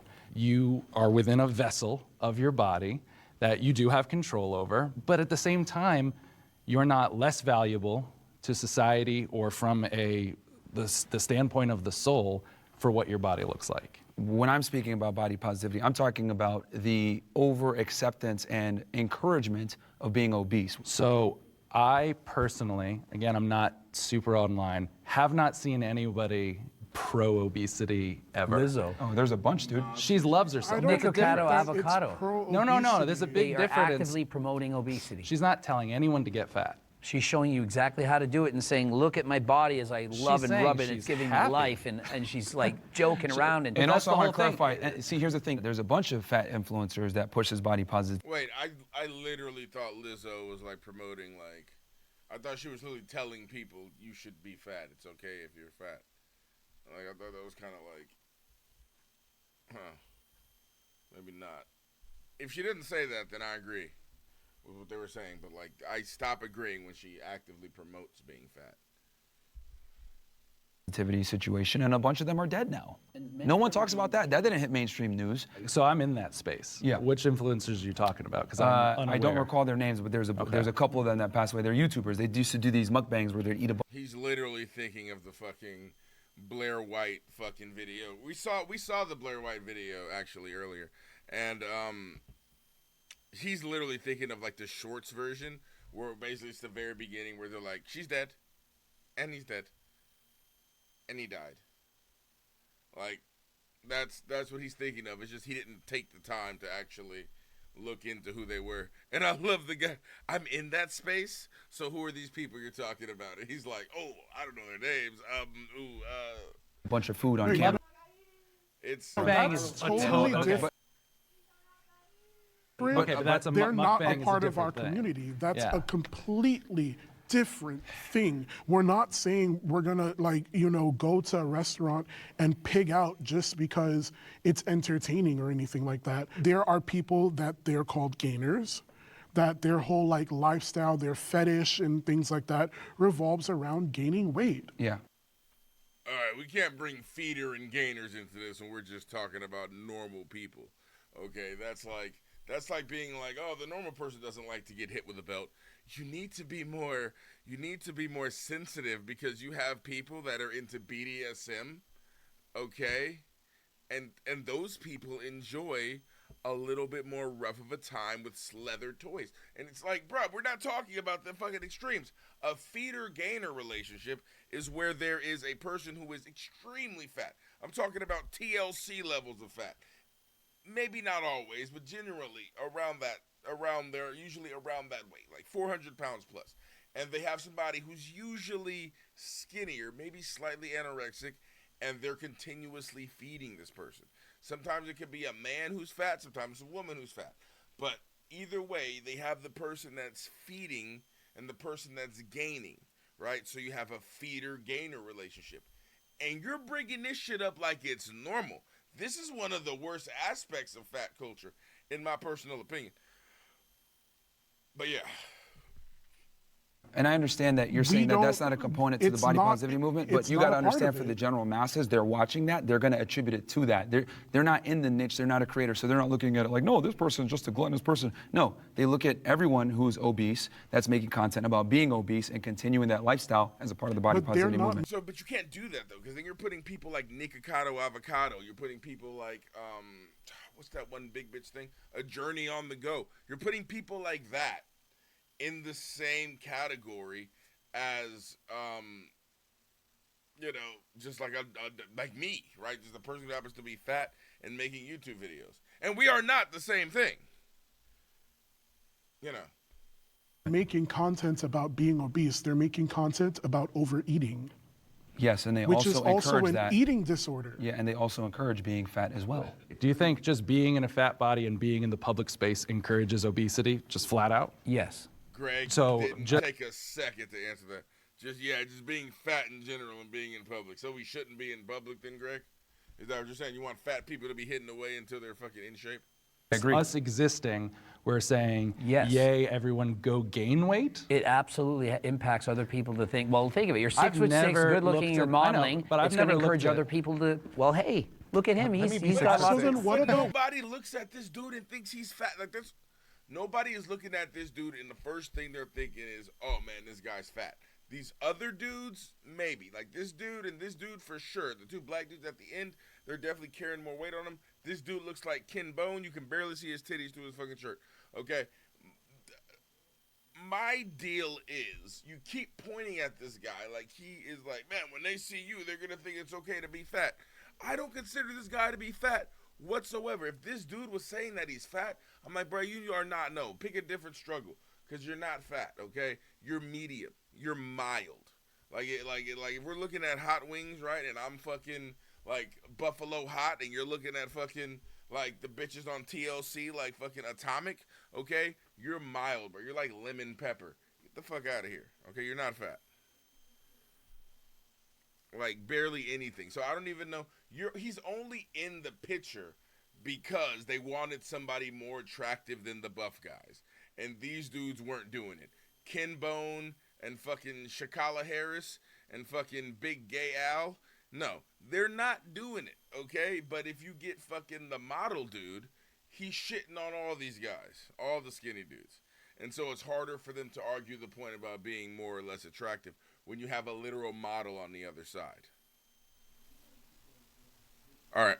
Encourage other people to, well, hey, look at him. He's got So lots then of... what about when I go never to the looked gym? at When I step into the gym, or when Zach steps into the gym, or when any of us step into the gym, are we promoting being bigger like that too? Are we going there and is our presence there unwanted? By being famous, rich, popular, and being obese, you're indirectly promoting it in the same way that people who take steroids and are 350 pounds of muscle and winning the Mr. Olympia are indirectly promoting it even if they don't say they're taking it. But I'm speaking more specifically in the gym, in that space where people should be coming together to work on their bodies and stuff like that.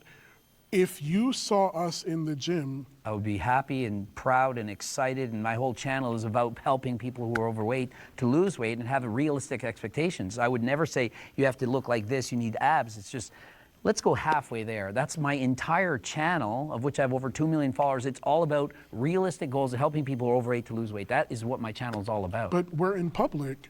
Realistic goals of helping people who are overweight to lose weight. That Helping people overweight to lose weight. Oh, helping people who overate to lose weight. Okay. I kind of like Greg. I feel like I would need a person like Greg to train me. Like, I'm talking shit about Greg or whatever, but I feel like for me to actually do it, I would need Greg on my ass. Like, all right, get up, let's do it. All right, we're starting off with oatmeal, or you want to start off with a run? If you do a run, I'll give you 1 piece of bacon extra on your oatmeal. All right, let's do the run. You know what I mean? But yeah. is what my channel is all about. But These guys, these two dudes are chunky, okay? Like, they know how to dress well to kind of hide it. These two dudes are chunky. There's definitely some Romo stuff going, but they know they're going to be on TV, so they're, you know. The other two guys are a little less so. we're in public, and you made the statement that if we step out in public, that it would encourage people to live an unhealthy lifestyle. The more friends and you be have who are obese. overweight, the more likely you're going to be overweight. It just happens to happen. I'm just telling you the truth. I'm not going to pretend it doesn't. If 90% of the world were overweight, more people would be encouraged to be overweight. As just on this side, I don't think any of us have ever looked at a person heavier than ourselves and gone, I want to be that. That's a great thing to be. No, we have the same internalized biases as everybody else does. He was bringing up the gym before, and you said by existing just in a fat body, we are promoting it. Yes. I model, and when I do model fitness wear, which I do often, I get so many comments about like, oh, you are promoting obesity. I'm wearing fitness wear. I'm in the gym. I'm doing the thing you want me to do, and I'm still promoting obesity? If you're exercising and you're trying to lose weight, then you're promoting people who are overweight to try to lose weight. That's great. But if you're Lizzo and rubbing your belly, I'm promoting, I mean, I don't know shit about Lizzo. Specifically about so obsessed with Lizzo. influence. Yeah, they have brought up Lizzo a lot, and it's just like, I feel like I have to kind of defend Lizzo, even though I don't know much about her, because like they just keep attacking her every time, bro. Like they're like you know, we don't know Lizzo, you know that, right? Like we don't, like she's not my friend, she's not my. He's like the bellies. She rubs her fucking belly every time. I feel like Greg gets a little turned on by that. He just doesn't want to admit it. He's like, I just don't like how Lizzo is out here just fucking oiling up, just rubbing her fucking belly. Those rolls. Chocolate skin. Nobody likes that. Nobody likes Lizzo when she posts the thong pics. Like, I feel like Greg's a little turned on because he brings it up so often. He's like, do you guys have that video I'm talking about where she has her belly, she's rubbing her belly? Could one of you pull it up or send it to me, please? Where she's rubbing her belly, like, you know. Like, come on, Greg. This is like the 9th time you brought it up.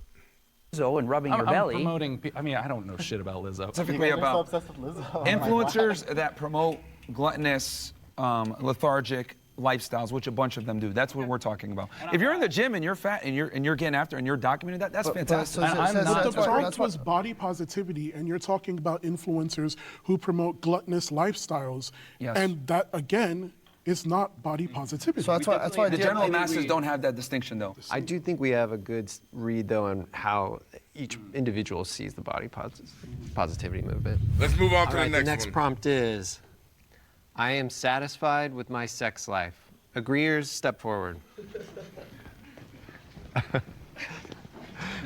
everybody's happy with their sex life. I feel like no dude is gonna be back there like, yeah, my dick doesn't get hard. I have abused my body. Will the agreeers step forward? I'll start by saying I've abused my body many times. Being a bodybuilder, a professional bodybuilder, I've abused steroids, did that for over 10 years. I don't think you can get to the level that you have to get to be at to be a professional bodybuilder while being natural. And so absolutely, and I would say that somebody trying to abuse steroids to get that muscle, to get that look is just as unhealthy as somebody who's obese. So I don't try to be a hypocrite. I say I've done these poor choices. I'm 48 now, I don't do steroids anymore. And so I recognize that what I did in the past was bad, probably took years off my life. And so I would say to people who are overweight, why don't you do the same thing? And if you're not, then do you really care about your health? Because if you do, you would stop doing the things that are leading to being morbidly obese. But then to your own argument, you spent 10 years doing something you knew was inherently unhealthy. Correct. But then you're going to turn around and tell people that they should just wake up. But Yes, exactly. Like people should have told me, Greg, why do you keep doing this to yourself? You do not recognize what's going to happen, and if we call it shaming, why are you abusing steroids, Greg? Think of it. Think of the years you're taking off your life. Maybe I would have waited. But the power was in your own awakening, right? The power right there was in your own awakening to realize within yourself that you were doing something negative, and then you made the change for it, right? And that change is now consistent. That change is now something that you can give a testimony about and help other people change their ways or persuade people to just not do it at all, right? But building on what you said, what was the moment, where the perspective shifted? Well, I got old enough and realized I can't get any better at this. I can keep taking more and more drugs and try to sustain this, but I said, it's not worth it anymore. So I had to completely change my mind around what I was doing, which was being judged on my appearance. And remember, I make money on how I look, and so that's going to have a huge impact on me. And I had to say, I need to get my dopamine, my self-worth from something else. So I quit doing all the bodybuilding competitions, and I said, I'm going to start riding bikes. I'm going to learn Spanish. I'm going to do something else where I can feel good about myself. And it's hard. Like, look at this guy, 300 pounds of muscle. 20 years from now, is he going to want to still be this size? He might look back and say, I maybe regret certain things. And I think if somebody's overweight, they're going to think the same things. Like if you're 400, 500, 600 pounds, you're going to think, is it worth doing this? Is it worth eating all the time? You're like attacking a certain section of fat people, none of whom are here and none of whom have anybody defending them. I don't even think people who are 400 or 500 pounds are like, yeah, I'm healthy to be this fat. Because when you're that fat, you feel the ramifications of being that fat with every breath that you take. Okay? So nobody at that weight, unless they're extremely coping or trolling, is going to really stand on and try to defend that. What you have are a lot of smaller fats, right? You have a lot of chicks that are like 200, 300 pounds that are young, that haven't had time to experience the negative ramifications health-wise of being fat. They're still young.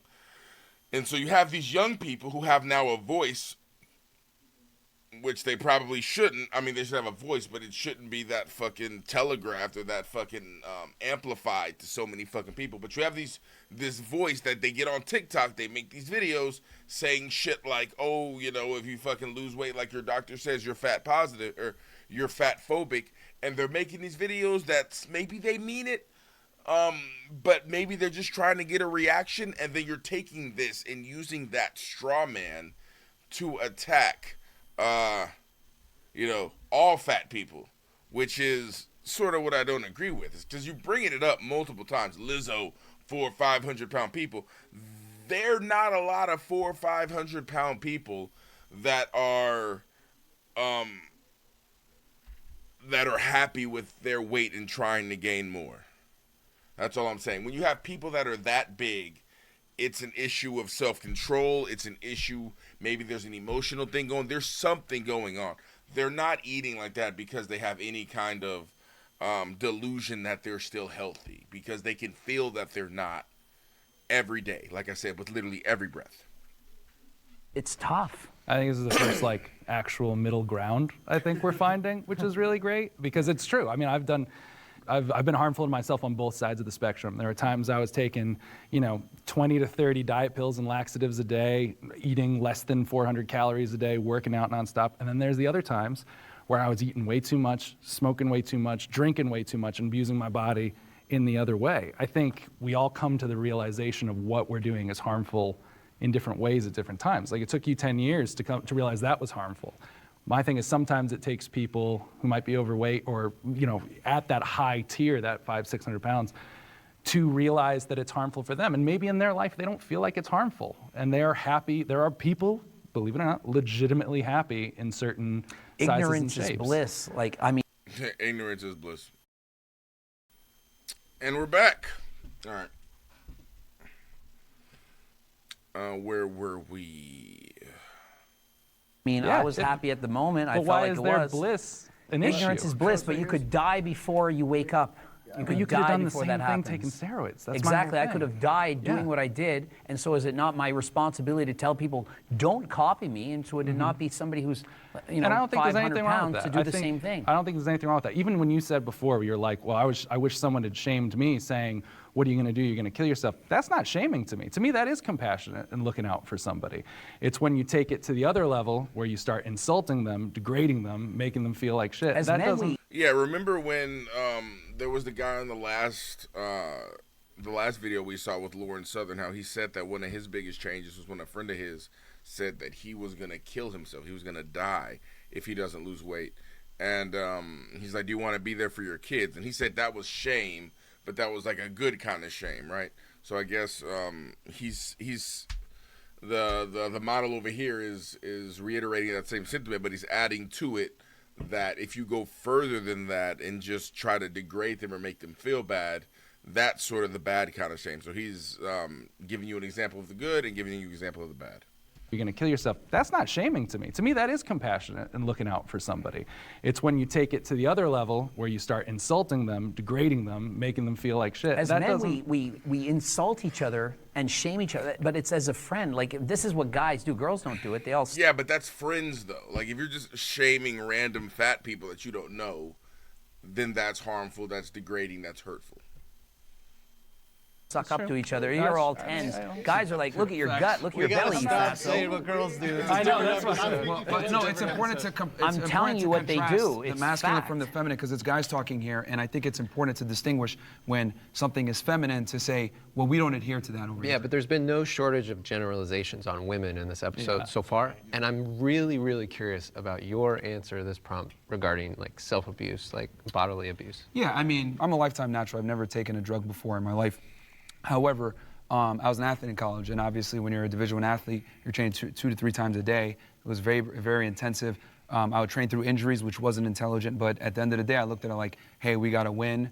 We got, some teams to beat this season, so it built a mental fortitude. I think abuse is good to a degree if you're able to overcome it and learn something from it. I did a lot of stupid things. Like I broke the world record in the bench press, and now I can't bench press anymore. And it was my favorite lift. I've had hip operations. I have both elbows reconstructed. I trained too hard. I couldn't stop myself. All that pressure, desire, whether it was installed by myself or from others, to try to fit in, to be socially accepted. And I was addicted. I was bench pressing with shoulder pain. I should have stopped. I couldn't. And so, I set the record and it's done. I can't even lift anymore. I don't squat, bench, or deadlift, because look at Ronnie Coleman. You guys know Ronnie Coleman? Yeah. He's in a wheelchair. He can hardly walk. He's in pain medications. And imagine putting your body through all that torture, and then you get near 60, and now you can't do anything. So one question I have for you then is, knowing what you did, obviously, has allowed you to create this platform to speak to these things, to talk about steroid abuse. You understand all the intricacies.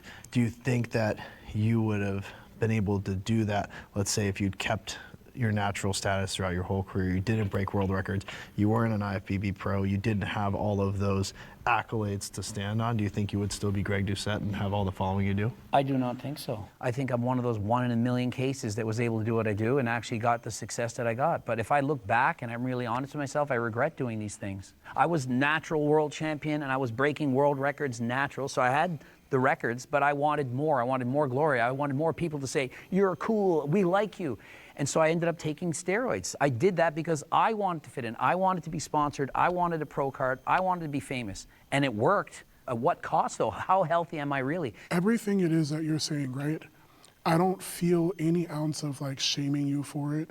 I think everything that you said is really important, to acknowledge that and to know that and to then share that, right? But the difference is that had someone shamed you, I don't think that you'd feel the same way about it. Instead, people poured life into you and told you like, hey, I don't think that this is right. I don't think that you should really keep doing this because it's doing more The harm. opposite happened. I was rewarded. When I started getting popular on social media, I was talking about my steroid cycles, I was talking about what I've done, and they're like, look at your muscles, look at your chest, and it was like, do you know how hard it was to stop? Because I was being rewarded with dopamine, with people saying nice things about me all the time. And for me to stop, I know that my views on social media go down. If I went on a steroid cycle right now, people are gonna fall, wow, Coach Greg, you're back. We miss the old Coach Greg. And so it's hard for me to be the 48-year-old old man that's still preaching fitness when they say, we love the old Coach Greg, the jacked muscle freak. And I have to fight the urges not to use steroids every single day. Because I know I would look better, I know I would feel better, but I'm like, it's not healthy, and so I have to say no. I get what you mean about the dopamine reward thing, because for me, I have a... Damn, I didn't even see that. I didn't even think of that aspect of it. But, so, I don't think steroids themselves are, well, I don't know, but I wonder if steroids themselves have a dependency factor to them, like you're addicted to them, kind of, or is it the results that you get from the steroids that you're addicted to? From what he's describing, I feel like it's more the results that he's getting, but I wonder if there's an actual physical dependency that the steroids could possibly have. Similar situation, but kind of in the opposite way. Every time I start slimming down, I start getting the, what are you doing? Why are you losing weight? Because I am in that large guy space. So it's like, it's very funny how much on both sides, outward opinions just like really, really just make what we do hard. I know that when I am doing more cardio, and like I'm a big hiker and biker, and sometimes in the summer I'll slim down, but then all of a sudden I'll get a ton of comments from people just being like, we liked you heavier, we liked you this. I'll have clients that'll stop using me because I've gotten too small. And so you're kind of seeking that dopamine, that approval, also that career boost. You get stuck in this loop of doing things that you know aren't good for yourself. I wanted to hear from you, just go. Okay, so more than fat gay Al over here. I think that I can see this fitness model being a plus size, big and tall model. I can see him losing jobs because he's too small. But what the fuck is Big Gay Al doing that he's losing fucking contracts because he gets too small? Because he would have said he was a model if, you know, if I would have feel like he would have said, I'm also a model or something along those lines if he was a model. Maybe he is a model and just doesn't say, but I feel like he would have said by now. And he said he described them as campaigns, and I've heard modeling campaigns before, but not like often. So I don't know. Welcome back, Schmitty. I mean, not much. They're just, you know, it's not good to be fat, and then they're like, yes, it is, you skinny bitch, and then you know, they found some middle ground. These guys are actually pretty good in terms of getting their point across, not talking over each other. It's a really good conversation. Get stuck in this loop of doing things that you know aren't good for yourself. I wanted to hear from you, just going back to the prompt, why you came forward. Oh, I mean, I think obviously professional bodybuilding has its risks. Obviously, I try to mitigate them as much as possible. I work with a company that I'm doing blood work through, quarterly, every 3 months. I am very, very methodical with what I do, and I'm very, very on the mild side. You would be surprised, but I've been training for 20 plus years. I think that's the key for me. I would say, like being this size, 100% not healthy. Is it unfortunate that I am very passionate about something that is bodybuilding? Yeah, it's kind of like I fell into it. I love it. It's hard for me, but I made a decision with my wife that at age 35, that's it. I'm done. Like no more competitive bodybuilding. I have an understanding, but like Greg, I have the foresight to know like there has to be a limit to it, because if you just let it go, I would have to be probably 25 more pounds of muscle and like have to do things that I'm not willing to do in order to be like, let's say Mr. Olympia, right? So, because all the way through my 20s, I was closer to like 230 pounds, natural all the way until I was like 27 and a half. So hopefully I'll be okay going back to that size. Do you use steroids currently? I mean, I use... Damn. He's like, you can't just... I like how Greg just said, made the face like, ooh. If you would ask me that when I was your age, it would have been a fuck yes. Use steroids currently? I mean, I use. He's like, ooh, yeah, ooh, definitely. It's like, definitely, yes. This dude definitely used the steroid. What are you talking about? Ooh, I think That's the biggest insult in the world right No, now. no. I only ask because, again, we're on the topic of body abuse, right? So I'm only asking that in that realm because of what you said about it. I'm not asking that No, as it's kind of attack like it's just or like anything when like you're that. jacked like that and you say, "Do you use steroids?" It's like you think you can look like this natural. Like if I said, "Hey, are you on steroids? Look at that body." Like if I said, "You look like you're on steroids." Yeah, people think you're on Thank gear. you. It's a compliment. If I yeah. said, "Obviously you're natural," it'd be like, "What the? What do you mean? Obviously, there's no obvious." So in yes, this. I'm enhanced. Okay. Yes, I'm enhanced. it's What are you, Iron Man, nigga? What? Obviously, there's no obvious. So in yes, this. I'm enhanced. Okay. I'm enhanced. I want to use that. I'm going to use that. Yes, I'm enhanced. It's literally just like a question that I have, but it's also just like, well, what do you do as you're progressing in that to get to the points that you want? So that's where that question stems from. And I also really appreciate your candor for that. Yeah, I mean, I think it's. I will 100% say like, some of the best shape of my life was natural in my 20s. Like, very lean, probably my healthiest. Like, if anybody tells you they're like an IFBB professional bodybuilder, it's almost 99% of them are in some capacity Steroids. enhanced. It might be very minimally. It might be through the roof, like you wouldn't even believe what they're taking. But it's there. It's part of the sport. It's unfortunate, but like. So you ever take elephant tranquilizer? It's like, what the fuck, elephant tranquilizer? Give me 3. Like, I don't. That's the problem. That's one of the problems we talked about earlier with the fitness industry is like, that's the expectation. Let's bring our disagreeing. Yeah, we're finally bringing in the Asian dude. Good job not abusing yourself. Yeah, so I took abuse as like doing things that's negative for your health. And for me, I've always approached fitness from a health kind of lens, right? Like Myron, I'm 100% natural. I'm never going to look like Eric. I'm never going to look like Greg, but it's something I'm content with, right? For me, I'm kind of in for the long term. I want to be able to do what I do when I'm 60, 70, 80, 100. Focusing more on the health aspect of it can be a good middle ground because I feel like if you're looking from the outside in, sometimes can be like, dude, how am I going to look like Eric? Like, how is this ever going to happen, right? But, you know, people have different goals, I would say, within fitness, and yeah.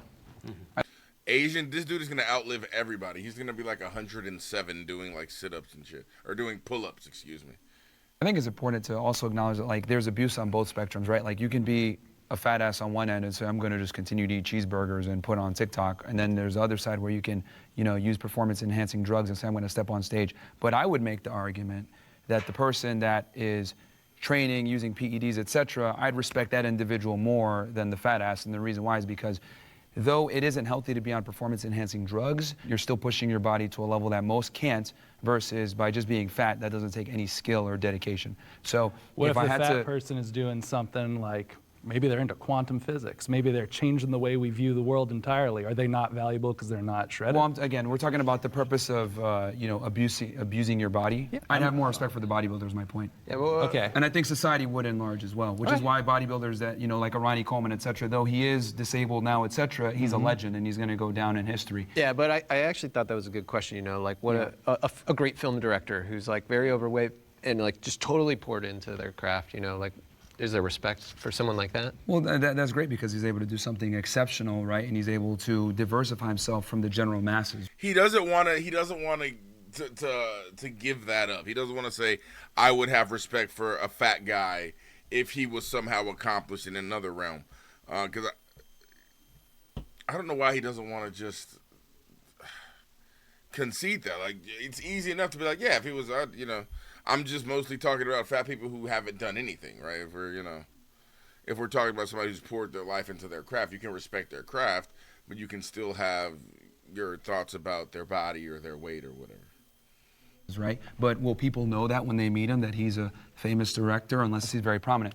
But yeah, there's exceptional people that are fat in certain regards, but we're talking about body abuse here. I'm just saying in general, I would have far more respect for the professional bodybuilder that's Than using like PEDs. Peter Jackson But then there's making nothing- multiple there's nothing like Versus the fat ass. award-winning films. Was that- There's Lord of the nothing Rings. exceptional happening. But some guy like taking PEDs is Okay, better there's two than different that? things, sorry. No, sorry. I'm legitimately curious. Yeah. You have guy using PEDs on one side trying to do stuff, and then you do have like Peter Jackson, Lord of the Rings, Well, that's multi-Academy why I was Award very winner. explicit to say I'm talking about the fat influencers Yeah, so yeah, like he I'm was talking in that fat, context. yeah. Like if you're Maybe gonna have okay, abuse of your maybe I body missed on that. two different ends, right? One extreme is a bodybuilder, the other is a fat influencer. I think me and most of society would have far more respect for the I think he's going to bodybuilder. respect I a think- hardworking billionaire. I understand that, but Yeah. I also think that like if someone's abusing themselves in any way, there should be some empathy and like rather than just being like you're a better abuser to yourself than that person. Fitness culture can be toxic. Yeah, okay, that's a good point. Agree or step forward? Here we all are again.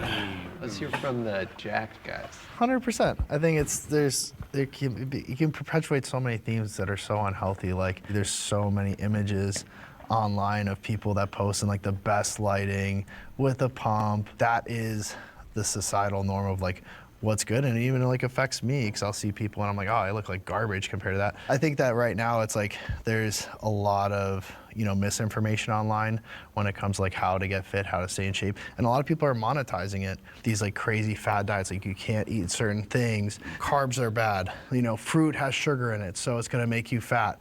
So like now food is almost being weaponized, and then to be monetized so that you buy their ebook to tell you the exact secret, code in order to lose weight. So fitness is an industry, right? So people are incentivized to say whatever that it is to make money. And so it's been harder for me as a coach that takes a more holistic approach to wellness and fitness and saying, hey, it's all about balance. And like Greg's the same way. I know I felt like, I watch a lot of his videos. That is the correct approach to like making a plan that's not super restrictive. So I think that's why, the fitness industry, even being part of it, like is frustrating because there's so much misinformation.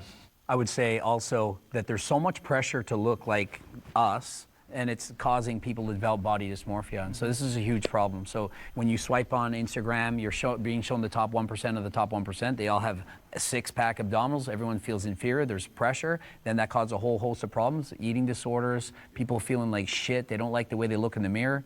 And then they keep looking for information. And then what information they're getting, half of it's wrong, like you were just describing. And so where do we go from there? There's no solution. I think the issue comes from the misinformation and just the lack of keeping things simple. But, we like to have fad diets, go paleo, go vegan, go whatever it may be. And it's like the reality is the best diet is the one that you can adhere to. And I think we need to let people understand that fitness is a lot more sustainable and easier than people think it is. See, and then that whole adhere to is the most important thing. If you adhere to a diet, it's no longer a diet. It becomes how you eat.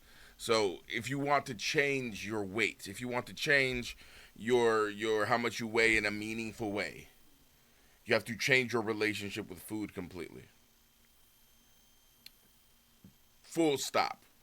Because as soon as the diet is over, you're going back to where you were before. Okay? That's just how it works. If you want to change your weight, you have to change your relationship with food completely and totally. Which is why I make fun of fat people so much, because it really is simple and it comes down to numbers and tracking your calories and being disciplined and going to the gym. This is why I have no sympathy for fat people, because it really is simple. But that right there is what keeps guys like us out of getting into fitness. Shouldn't it do the opposite though? No, no one How wants to come? be told they're a piece of If shit. I was being made fun of all the time for being short, I'd wear shoe lifts to be taller. Let me explain this. Like, shaming rarely works, and I'll bring this back to somebody I follow, and I appreciate their content. He's a guy named Alex Hormozi, and he does a value equation, and on the top side of that equation, you have the perceived value of whatever you're trying to achieve, plus the perceived chance of success. So how likely are you to, achieve said result? And on the bottom side of the equation, you divide by time, and you divide by effort. Shaming doesn't work because the value equation is driven by those things. So what I think we need to do on this side of the table is to make those things more accessible. Like you said, providing more value-driven information of like how to achieve a calorie deficit in a more sustainable way. How do you make it so it's not so much time? Because so many people waste time, let's say, doing so much excess cardio where strength training should be the main component. So like that's why I think adding value and decreasing time and decreasing the amount of effort is going to give you guys so much more emphasis or ability to achieve the result and more motivation to achieve said result than being like, oh, you're fat, what the fuck? You know what I mean? So that's just my Well, take it's on because it. the fitness industry overcomplicates it so that they can monetize it. So if So they what, tell is you, that their I got fault? the secret sauce, Well, this is why it's important to acquire knowledge and be able to, whether you go ahead and do your own research, and again, it comes back to doing the work, and people get so mad, like, oh, why is this hard? Do your research, look at the studies. There's so much fitness studies out there. There's no secrets. It's just discipline and sustainability over a period of time. Have you guys ever been confused about how to get and stay in shape based on the information that's out there? Yeah. Totally. I would never, ever take advice from you to get that advice or to gain that knowledge because of whatever this disposition it is that you have going on, right? What's the disposition? Can you describe it? Myron, you're hostile as fuck. You know exactly, like, bro, I'm calling out Tevin all video long. All right, Myron, you are hostile as a motherfucker. You know exactly what disposition, the whole, like, boo-hoo type shit, right? There needs to be a little bit of compassion.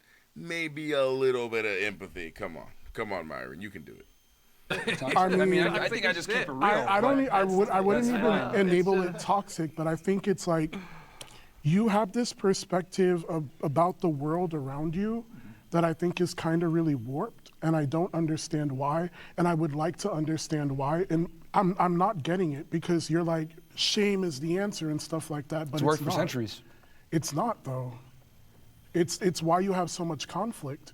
It's why we're literally sitting here today having this discussion. So here's the thing. You operate on what's ideal. I operate on what's real. And the reality is that the world is a much colder and harder place than you think it is, but you want to, people to just understand you and see your perspective and see you as how you see yourself. The reality is the world's never going to see you how you see yourself. They're going to see you on how you display yourself to them.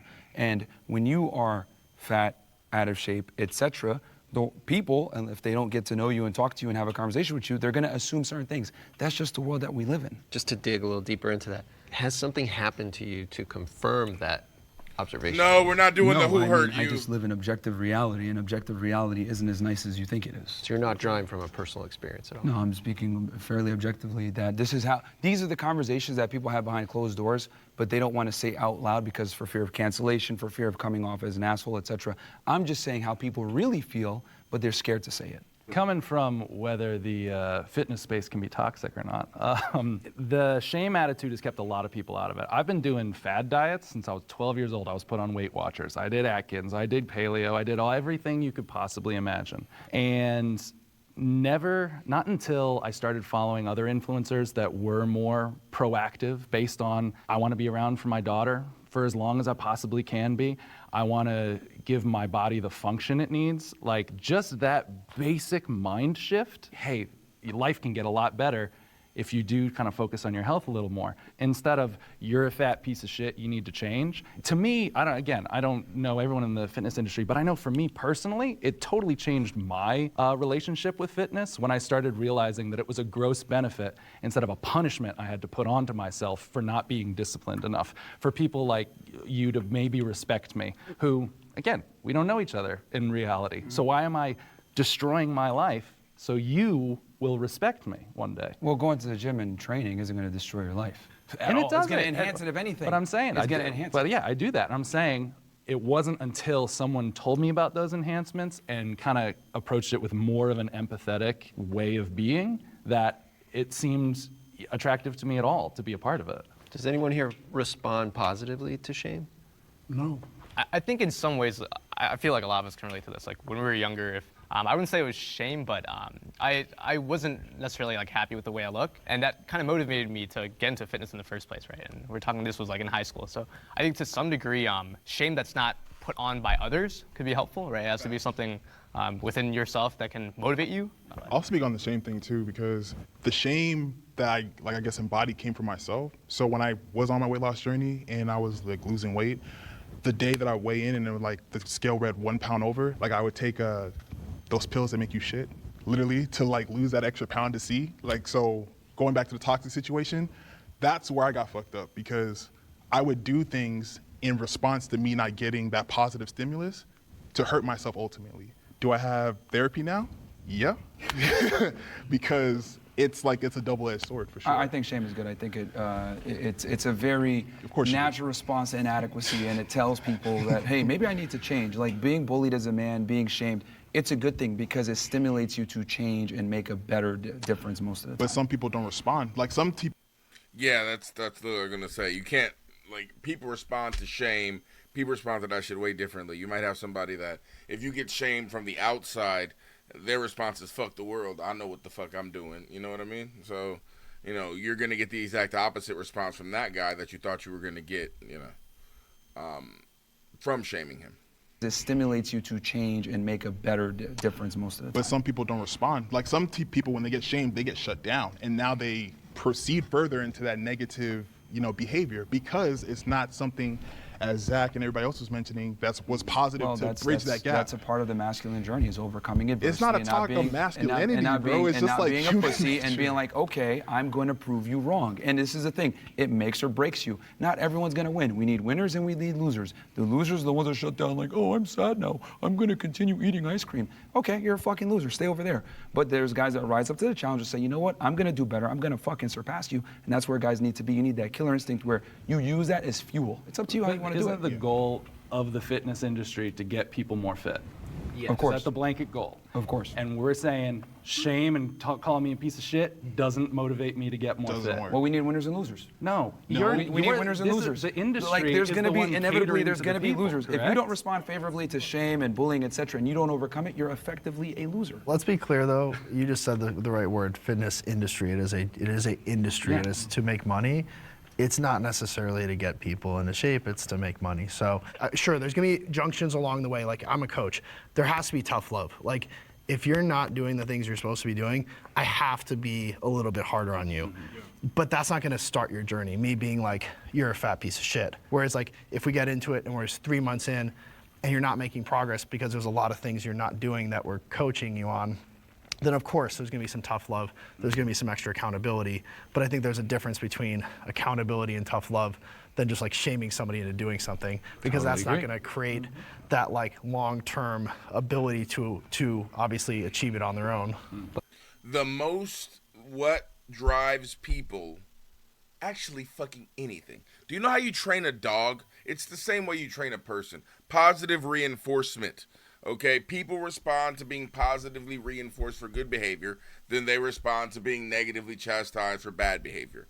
Okay, study after study has shown that if you fucking praise a dog for peeing outside versus smite it for taking the shit inside, that dog is going to learn to pee outside faster through positive reinforcement than through negative reinforcement. So, again, it's better to positively reinforce good behavior than it is to shame negative behavior. That being said, if there's no good behavior to fucking to positively reinforce, bruh, I don't know what to tell you. I guess you're rocking some of that negative shit, or I guess you're gonna have to start doing some negative shit. But again, that's the only caveat that I would say. If there's like no positive, he's not doing anything at all. It's like, oh, I can't reinforce your positive shit. Then what do you do then? I'm sure they have a way to do it, but I don't know. But Myron would prefer. You would prefer shame. Shaming is a component to get people to be accountable. We all just want to know when shame motivated you to be better. Me personally? Yeah. I mean, I'm speaking in general here as far as like but don't shame speak working. general. But speak for yourself. Personally, when did shame change your life? Oh, well, here's the thing. I think every man growing up has been shamed to some degree where they're like, you know what, I need to improve this. Whether they grew up skinny. No, you though. Right. Well, yeah, I mean, I was skinny, right? And then I got picked on. And I was like, okay, I'm either going to let this define me or I'm going to overcome. And I was like, all right, I'm going to go to the gym and start training. But does it work in any other interpersonal relationship? Like, have your parents ever shamed you, come down on you, made you feel like shit? Absolutely. But did you deserve all of it, 100% of it? Absolutely, they shame me, and I think that's fantastic. And I think that's a part of your parents' job is to shame you for your fuck-ups. What about people in abusive relationships or with abusive parents who are now in no-contact situations or anything like that? Not me. I love my folks. They're great. Yeah. But like, just for the TV record, in case they watch it live. But I know a lot of people who There's are always on a like line. no There's contact. always a line. But So that's all I'm saying is in the fitness world, I would rather be with someone who's trying to uplift me, trying to get me to improve, hold me accountable. Tough love, absolutely, I think is important. Yeah. There's a total difference between tough love and shame. Absolutely. But there's also a difference between shame and abuse. Okay, if you're describing shame as abuse, you can use shame in an abusive way, but when you're a kid, you have to be dealt a healthy dose of shame sometimes in order for you to learn something. So I can get why Myron is saying that, but I don't think that shame should be something that's used consistently 24/7, which is what Myron is saying. Like, if you're fat, you need to be shamed every day while you're losing weight, or, you know, if you're, you know, maybe not making the healthiest decisions, right? Yeah, I don't think you should be getting shamed every day. I don't think that's a thing. Shame is a component of tough love. You're Shame using is shame. only done with the intent to hurt somebody, not to uplift them. We got to reset. You gotta reset. That's fine. I would not like to be on the other side. If that's true for you, come forward. I'm very medium on this. When I was in high school, they do your graduation photos, and they had a saying, and my saying was, my worst nightmare would be if I gained 10 pounds of fat. Literally, grade 12, I remember it clear as day. I was already a competitive bodybuilder, and so to imagine being 100 or 200 pounds overweight when I strived my whole life to look kind of like this, I just couldn't imagine it. It would be a nightmare for me. I agree. From like a health perspective, like being overweight or obese puts you at a higher risk of developing chronic illnesses, and I think I wouldn't want to be in that position. And if I was in that position, I would do what I can in order to get to a healthier weight. Okay, so I just want to make sure everyone gets to say their piece before I go. I mean, yeah, it's completely unacceptable to be fat as a man. It's completely unacceptable. It's just so many problems with it. I've been fat, I've been skinny, and I've been in shape, and I will pick being in shape every single time. Just like if you ask someone that's rich versus someone that's poor, they will pick being rich every single time. And the thing is that most fat people, not all, but most, have never even seen their abs. They've never seen what their body is capable of. They've never been actually happy with their physique. And once you get that taste, you're never going to want to go back. And then on top of that, you're going to want to go ahead and tell all those fat asses that you were once friends with, you need to get in shape. This is awesome. But the reality is we live in this crazy world where we coddle fat people, we coddle idiots, we coddle morons, and we don't hold anybody accountable, and we allow me. He specifically doesn't want to be Myron. He's like, I don't really care about the whole body thing. I just don't want to look at the world like this fucker here. And I can understand that, but Myron is right in a lot of the shit that he's saying. Now, the shit that he's gotten wrong, I have mentioned it, brought it up, but a lot of the shit that he's saying is right. It's just like he's not saying it in a nice way, which, people don't need to hear it. Like, I respond best to this type of shit, honestly. Mediocrity to strive in the West. And I think we need to go back to shaming fat people. We need to go back to making fun of them. I mean, if I was president, hell, I'd put all of them in a fat concentration camp so they can concentrate on dieting and exercising, because being fat is completely not acceptable. I'd have these people... I just fucking co-signed Myron, and right after I did, he said he wants to put fat people in a concentration camp. Oh my fucking God. Thank you, Myron. I appreciate you. You're making me look very fucking sane over here. Jesus fucking Christ, bro. On dieting and exercising, because being fat is completely... I gotta hear that again. Go back to shaming fat people. We need to go back to making fun of them. I mean, if I was president, hell, the pause was like, I might get canceled for this. I think we need to go back to shaming fat people. We need to go back to making fun of them. Really? I mean, if I was president... The pause was like, he's like, all right, well, you want to go ham here, we're going. You want to go, we're going. Hell, I'd put all of them in a fat concentration camp so they can concentrate on dieting and exercising, because being... So they can concentrate on dieting and exercising. You even did the fucking pun, you asshole. That's so wild. I put him in a fat concentration camp. Like, bro, what? Fat is completely not acceptable. I'd have these people back in shape, because what people don't also understand is that fat people bring a big burden on the healthcare system. Obesity, diabetes, heart disease, etc. It's a big problem. Do you really mean that, or are you just saying that? Do you really want to put fat people in concentration camps?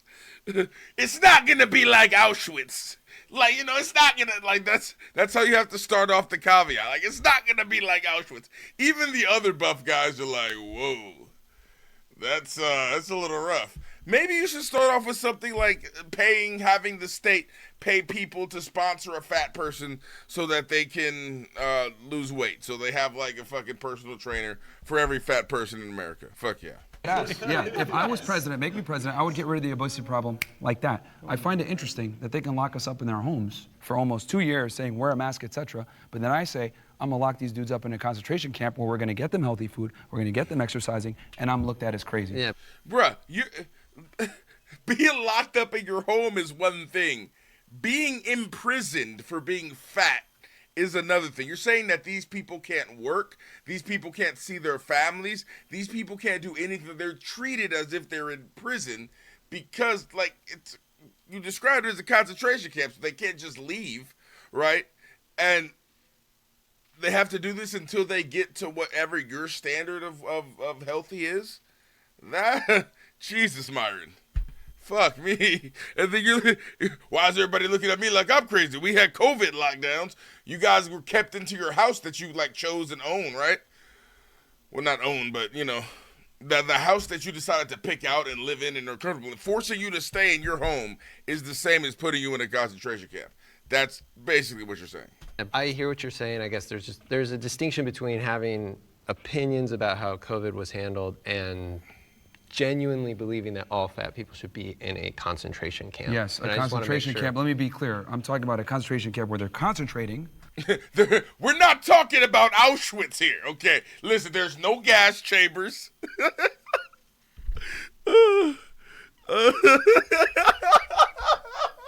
You're right. They do have a name. It's called a fat camp. They literally, you've seen heavyweights. I know you've seen heavyweights. You cannot say, you can't use the term concentration camp. And then so they can concentrate on losing weight. That doesn't help. That makes it sound worse. That makes it sound like you're making it a pun. Like it's a joke. That's just like the dog whistle. That's like when Eric Cartman is like, oh, that's when they concentrate so they can learn how to do reading and math. Craig was all like, hey, did you know that in World War II they really had concentration camps? And I was all like, no way. And this little light went on in my head like, oh man, no wonder Kyle thought what I said in the class, see, was directed at his cousin. But I was literally talking about a concentration camp, you know, where you go for a week to learn and focus. You know, oh man, what a misunderstanding, huh? He knows what he was talking about with a concentration camp. Bruh. Concentration camp. Yes, a concentration camp. Let me be clear. I'm talking about a concentration camp where they're concentrating on diet and exercise. So I wouldn't necessarily want to go from one extreme to another. I also would not want to be spewing out stuff just to hopefully get a viral clip. So if you could snap your fingers and look like any of us, would you not do it? Like, would it not be worth it? I probably choose to look like Tyler. I want to go to a place where it's comfortable and it's healthy all around. I'm not doing things that could negatively impact me. Okay, Tevin, you are literally just being a fucking contrarian. Do I want to just, no, I don't want to go from one. Motherfucker, you're snapping your fingers in a second. You're like, I want to see buff chocolate. That's literally what you're going to say as soon as, if that actually was a thing. But because Myron did the whole concentration camp thing, I can understand you having the, I can understand you not, giving a little leeway here because he literally just said he was fucking put you in a concentration camp, bro, where you can concentrate on losing weight. In a way to get to a place like that. Like, I've gone through that. I've gone through having eating disorders, from chewing gum and drinking water and starving myself in different ways to achieve something. Like when I was dancing, my dance teacher blatantly told me, if you don't lose a certain amount of weight, I'm kicking you out of the showcase. Mm-hmm. So what did I do? I resorted to everything that I could possibly do to cut pounds like crazy. And it wasn't sustainable. It really screwed with me mentally, but I was doing it. And of course, like, in the moment, it sort of felt good, but then I fainted in class one time. And that really, really sucked. So I feel like you would switch sides if it meant doing it naturally. Like, he's obviously natural, he's natural. That's what I'm saying. Obviously not. I would switch sides if it meant that I could do it in a healthy way. And I mean, obviously, like I expressed it, I'm working on that. And I'm not saying... Did he call him obviously natural? Obviously not. I would sides if it meant doing it naturally. Like, he's obviously natural, he's natural. That's what I'm saying. He's obviously natural. Oh, he's somebody's talking shit. Obviously not. I would switch sides if it meant that I could do it in a healthy way. And I mean, obviously, like I expressed it, I'm working on that. And I'm not saying that what you did was wrong. I really applaud the fact that you're saying to people like, hey, this was what my journey was, this is what it took, but I really don't advise that. Okay, so here's the thing, man. Like, excellence and comfort cannot coexist. If you want to be an anomaly and you want to be the trendsetter, you want to be the top guy, you got to be able to be comfortable being uncomfortable. As far as like weight loss, because you said I'm just saying things to get a viral clip, how would you deal with the obesity problem? Like I said, pouring life into people. How am I dealing with it? I'm sharing what it's taking me. Explain what pouring life is, like what would that actually look like? As someone who creates content online, I share what it is that I do in the gym. I share my routine. I talk about like, hey, today was a shit day, but guess what? I pushed past that and I just benched 405. That's more than I weigh. When I want to hang out with friends, if I know that my schedule does not allot me that time, but I know that I have this time during the gym, I'll tell my friends like, hey, pull up with me. So you're inspiring others? Yes. Okay. Well, what if I told you at the camp, everyone's exercising together and they're inspiring each other? But Same thing. You approached it at such a negative way. Like you approached it from a place of shame, and like most of us have. Yeah, bro. You can't call it a concentration camp, and you can't make it forced. Here's what you can do, and it would cost a lot of money. You can get government sponsored, camps. You can buy the land. You can buy the equipment. You can pay the people to train the fat people. You can pay nutritionists. You can pay like weightlifting coaches. You can pay the people to have them go run. You can have the people work them out, right? But it would have to be a situation where if you have these fat people go to these camps, they need to be reimbursed for what. So if you made $20 an hour cleaning floors, then you know what? While you're at the fucking fat camp, you're going to get $20 an hour, 8 hours a day, 5 days a week, right? Monday through Friday, we're going to pay you as if you're working. You can go home on Saturdays and Sundays maybe. I don't know how they would do that. But while you're here losing weight, you're not losing money, and you can also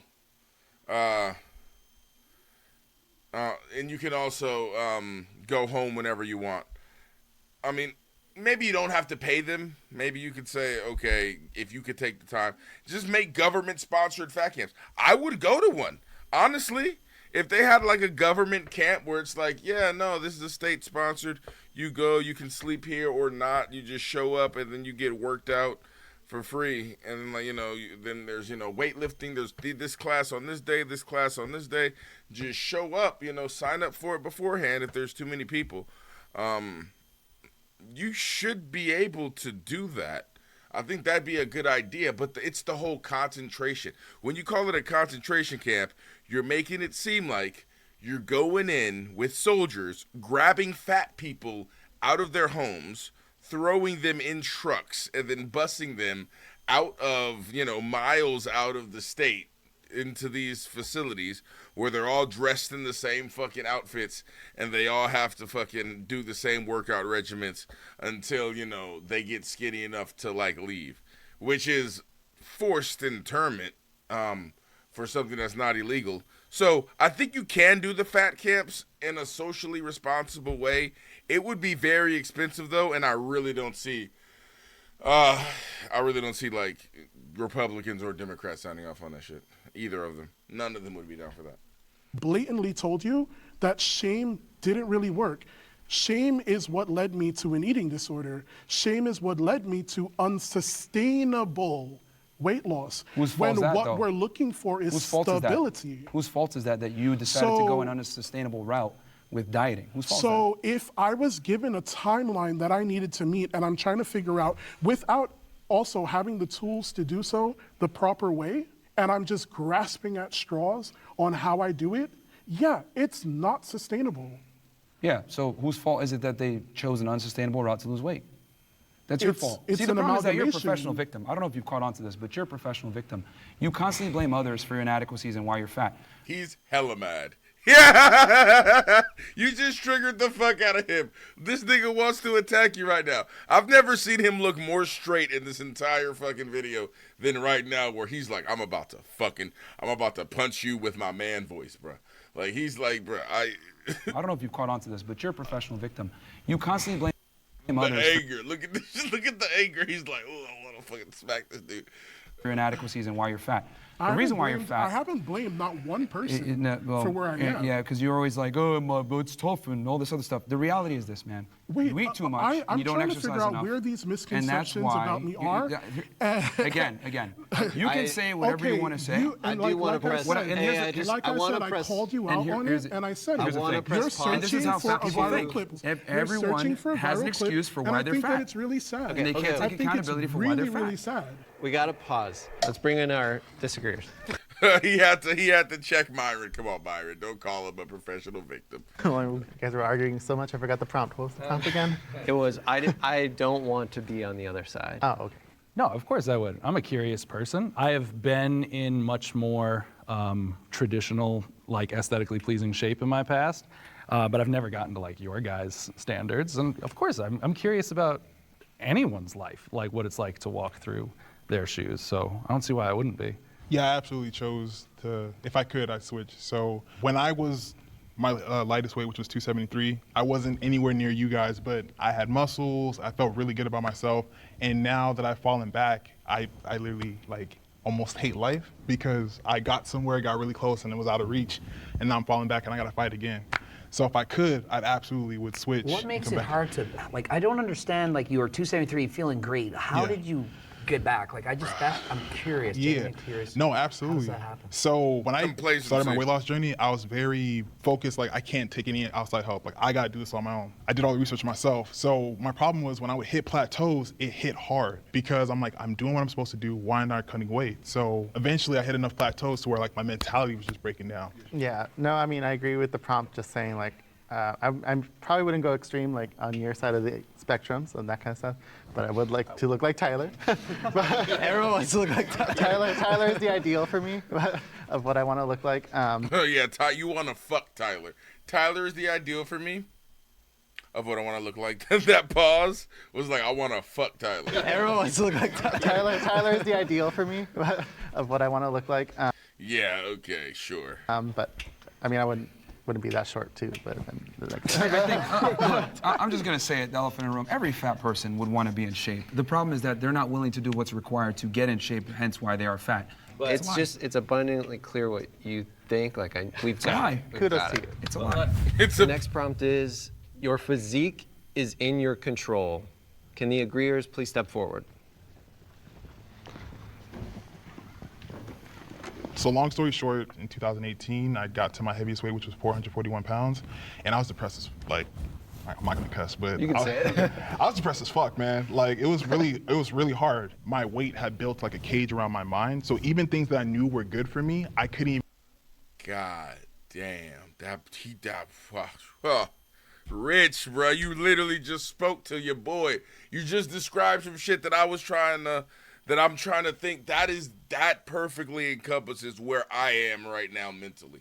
My weight has encompassed me, or what the fuck did he say? Hard. My weight had built like a cage around my mind. So that's what my weight had built, like a cage around my mind. Yeah, bro, that's fucking deep as shit. Holy shit. Even things that I knew were good for me, I couldn't even like go for it because my mentality was just so. Yeah, bro, I'm right there. Messed up, and it got to the point to where I had someone tell me like, dude, you're gonna die, and that hurt, you know. And I just flipped things around, and I think one thing we haven't mentioned is Nah, bro, you got it. There was more to it than that. Somebody just said you're gonna die, then you turned it around. Nah, there was more to it than that. There was way more to it than that. A lot of it had to do with, I bet, who told them that and the way they told them that too. I don't know. I'd like to talk to Rich. Accountability. I think that's the biggest thing. When I was growing up, my weight was always blamed on someone else. I was like, oh, it's my parents feeding me too much, and it's like, you can close your mouth. Like, I don't have to eat, you know. But when I finally made that change in my head, I realized that where you're at, given like the ideal circumstances, it is your choice. I am where I'm at now because I made a series of wrong choices, and didn't handle myself correctly. I mean, you deserve to be depressed if you're fat. I mean, the reality is that, see, Bruh, you would think Myron would have some kind of like encouraging, positive words. Isn't this guy one of the kind of guys who would like go to Fresh and Fit to try to get out of their fucking Jesus? Myron is so fucking cold. He's just, and then all he can do is just smile and be like, yeah, okay. depression is a very healthy response to inadequacy. When you're a man, you got to go out there and produce. We're not women where we can just coast on our looks and make it through life. As a man, you must produce I gotta financially. cut you off, bro, because no one deserves to be like, people die from that shit, bro. No one deserves to be depressed. Let me finish. The reason why you feel depressed, and it's a healthy response to you being fat, is because it's your body telling you like, wow, what are you doing? You need to fix this. You're sad because you're not going out there and accomplishing what you're supposed to do. It's your masculine duty to make money, to be successful, to lose weight, to be strong and fit, so that you can protect and provide for the people that you love. And when you're not able to do that, you get depressed and you get sad, rightfully so, because you're a fuck up. Have you experienced depression? Well, I've had times where I've been sad and stuff, but I always get over it. So you shouldn't speak on it then. I think that's very insensitive to people to Yeah, actually people have deserve mental to be health disabilities. Depression most of the time is not real, no. You stand on your Fresh and Fit shit anywhere. I have respect for that.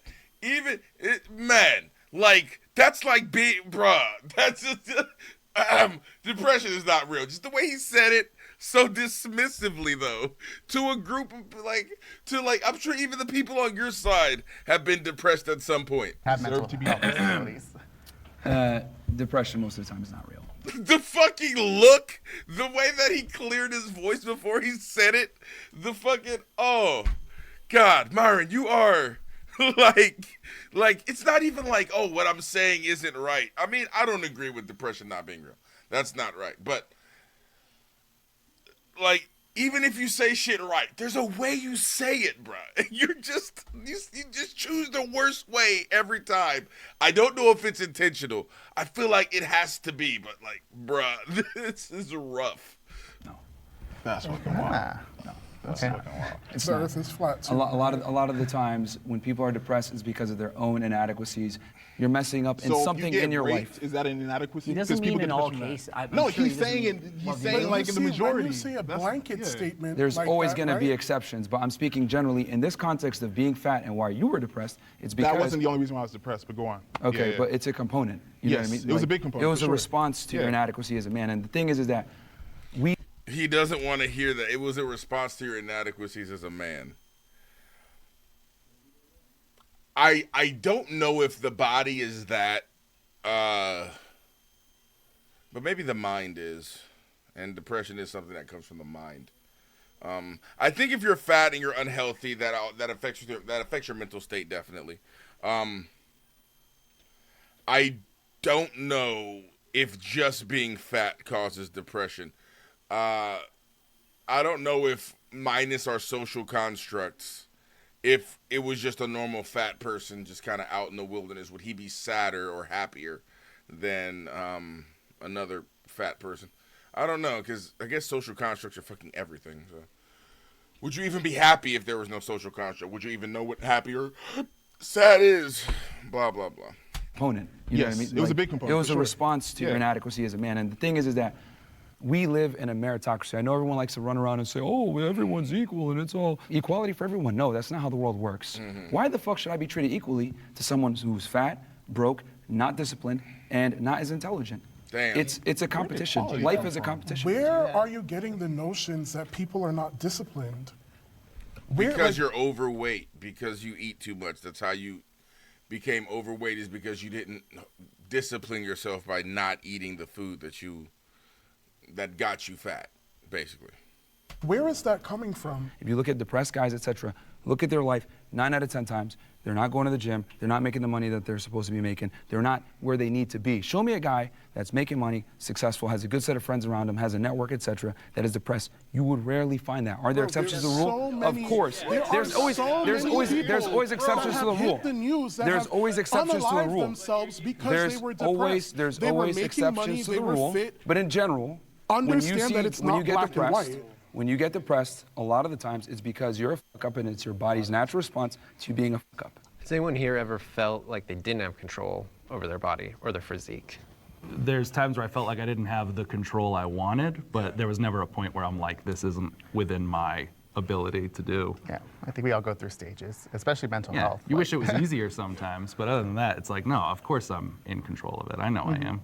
So, I've started a fitness journey. I've been smaller, I've been bigger. I used to be a dancer. This, like, really was what... Nigga, what kind of dancer were you? Are we talking what? What are we talking? Burlesque? God, I hope not. Like, what are we talking here? Like, what kind of dancer? Fueled me, hit a depression. I turned to food as, you know, something to comfort me.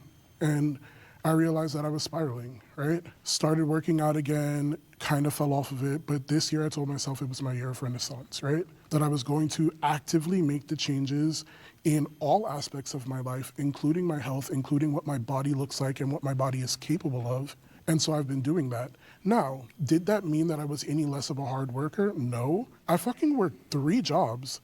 2 of them that I love and 1 of them as a survival job to make sure that I'm able to continue doing what I love. So I go to the gym every single day after work. It doesn't matter what time I get off of work. It doesn't matter what things that I have going on after work, I go. But again, going back to assumptions, you looked at me and you made assumptions about laziness, about not caring about my health and things like that. Your body is the active result of that, right? He's not looking at what you're doing now because you're on your fitness result now. I feel like Myron even mentioned before, I can't see what work you're doing. I can't see how smart you are. What I can see is that you're, you're X amount of pounds overweight, approximately. And that's going to make me feel a certain type of way about you, right? You don't get that weight out of nowhere. You earn that weight. Every pound that you have, you earned, unless you have a specific disease, in which case, what disease that a doctor diagnosed you do you have that's causing you to gain this weight? I'd like to know. But other than that, you get the weight one way. Yeah. When that's the complete opposite, I reached out, I got myself a trainer because I was like, I can't do this alone. And I told him straight up, these are the things that I want you to work on with me. I want to work on building mass, losing weight, but most importantly, consistency. And I feel like all of you guys can agree that that's what it is, right? Am I where I ideally want to be yet? No. But I also learned that I needed to love myself as I am right now and build those tools so that when I get to where I'm going, I can enjoy it that much more because it's a labor of love.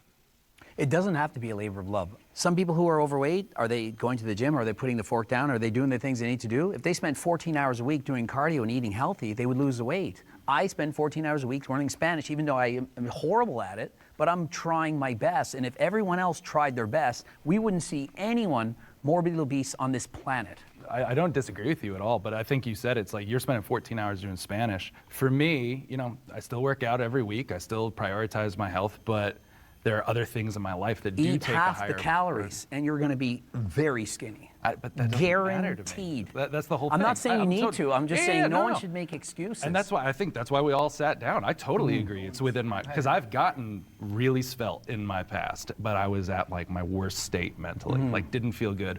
Wasn't prioritizing the things that meant something to me in my life. My career, my family, my daughter. Health is still super important to me. That's why I still work out, still lift, still do cardio, still hike, still bike, still do all those things. The amount of time I've had to spend in the past to get to that isn't worth it in my daily life. I'd rather spend that time, focusing on that. Also, would you agree, like looking at his physique, like he's at a perfectly, I would say, maybe healthy. No. You think?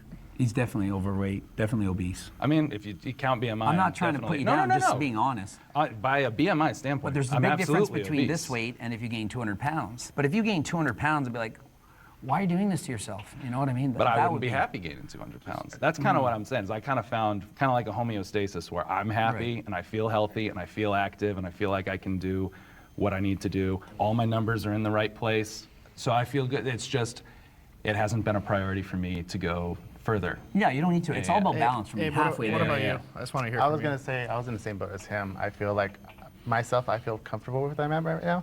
I've lost 100 pounds. Congrats. I know, thanks. And I can keep going and that kind of stuff, but like doctor says everything's fine with you. You are obese.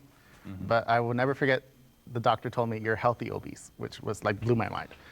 Healthy for being obese. Yeah, probably. so I needed just one health condition to qualify under health insurance for a weight loss supplement for them. I didn't qualify. I had no high blood pressure, didn't have diabetes, didn't have anything else. So I was like, okay, well, I just want to lose weight because obviously as I get older, it's not going to be like that. But I mean, perfectly, I know I had the control to get where I'm at right now or where I want to be, but I'm pretty happy. So. Yeah, that's awesome. I feel like what's sustainable is different for everyone, right? I think there's a way to weave in fitness in your life in a sustainable manner that might not encompass you losing a ton of weight. I think people kind of have different stages in life where they're focusing on different things, and I think that's something I can completely respect. Yeah. At the end of the day, as long as you know that you have the agency to actually make that change, yeah. When the time comes, when you want to do it, like I don't see anything wrong with that. I was very curious, out of show of hands, who here feels like after spending time in this space, you feel like you're closer to understanding the other side than when we stepped in? Myron's hand is staying down. Yeah. A little surprised. I understand it less. Literally, like We'll talk Just, after. we run the risk of it blowing open again, but this was a super, super interesting discussion. One of the more interesting episodes I've been a part of. So thank you all. Thanks for sharing your perspective. Absolutely. I think that's a wrap, right? Damn. That was a good one. We've covered a lot. All the way back in the fucking Blair White video, all the way to fucking both of the Middle Ground videos. I think that there's negative things on both ends, just like most things. You have the negative aspects of, the fat positive movement where they're literally promoting obesity. You have the negative aspects of the health and fitness movement where they're literally shaming fat people in order to try to get a response. And then, Myron wants to put them in concentration camps. I think there is a healthy middle. I think that's what middle ground is all about. But I think you won't be able to solve any kind of weight issue by going on any extreme. I think it's going to be something that's personal for, the person. But yeah, no, I think weight loss is an issue. It's something that, if you're obese, you think about a ton, right? Like, again, if you're an obese child, the chances of you getting back into that normal BMI range when you're an adult is like 2%. So, are you the 1% or the 2%? Yeah. Thank you guys for tuning in. I've been your host with the most herbal. Thank you, Silver, when Silver was here. Yeah, that's, I think, honestly, with the whole high fructose corn syrup, the whole sugar videos to the TLC, my 1,000-pound sisters, and then now we're finishing off with like a serious conversation about fat positive movement. I don't know, I feel like it's a nice bow on this very large overweight cake of diabetes and high blood pressure. But thank you guys for tuning in. I've been Herbal, you've been amazing, and yeah, I'll see you on the next one.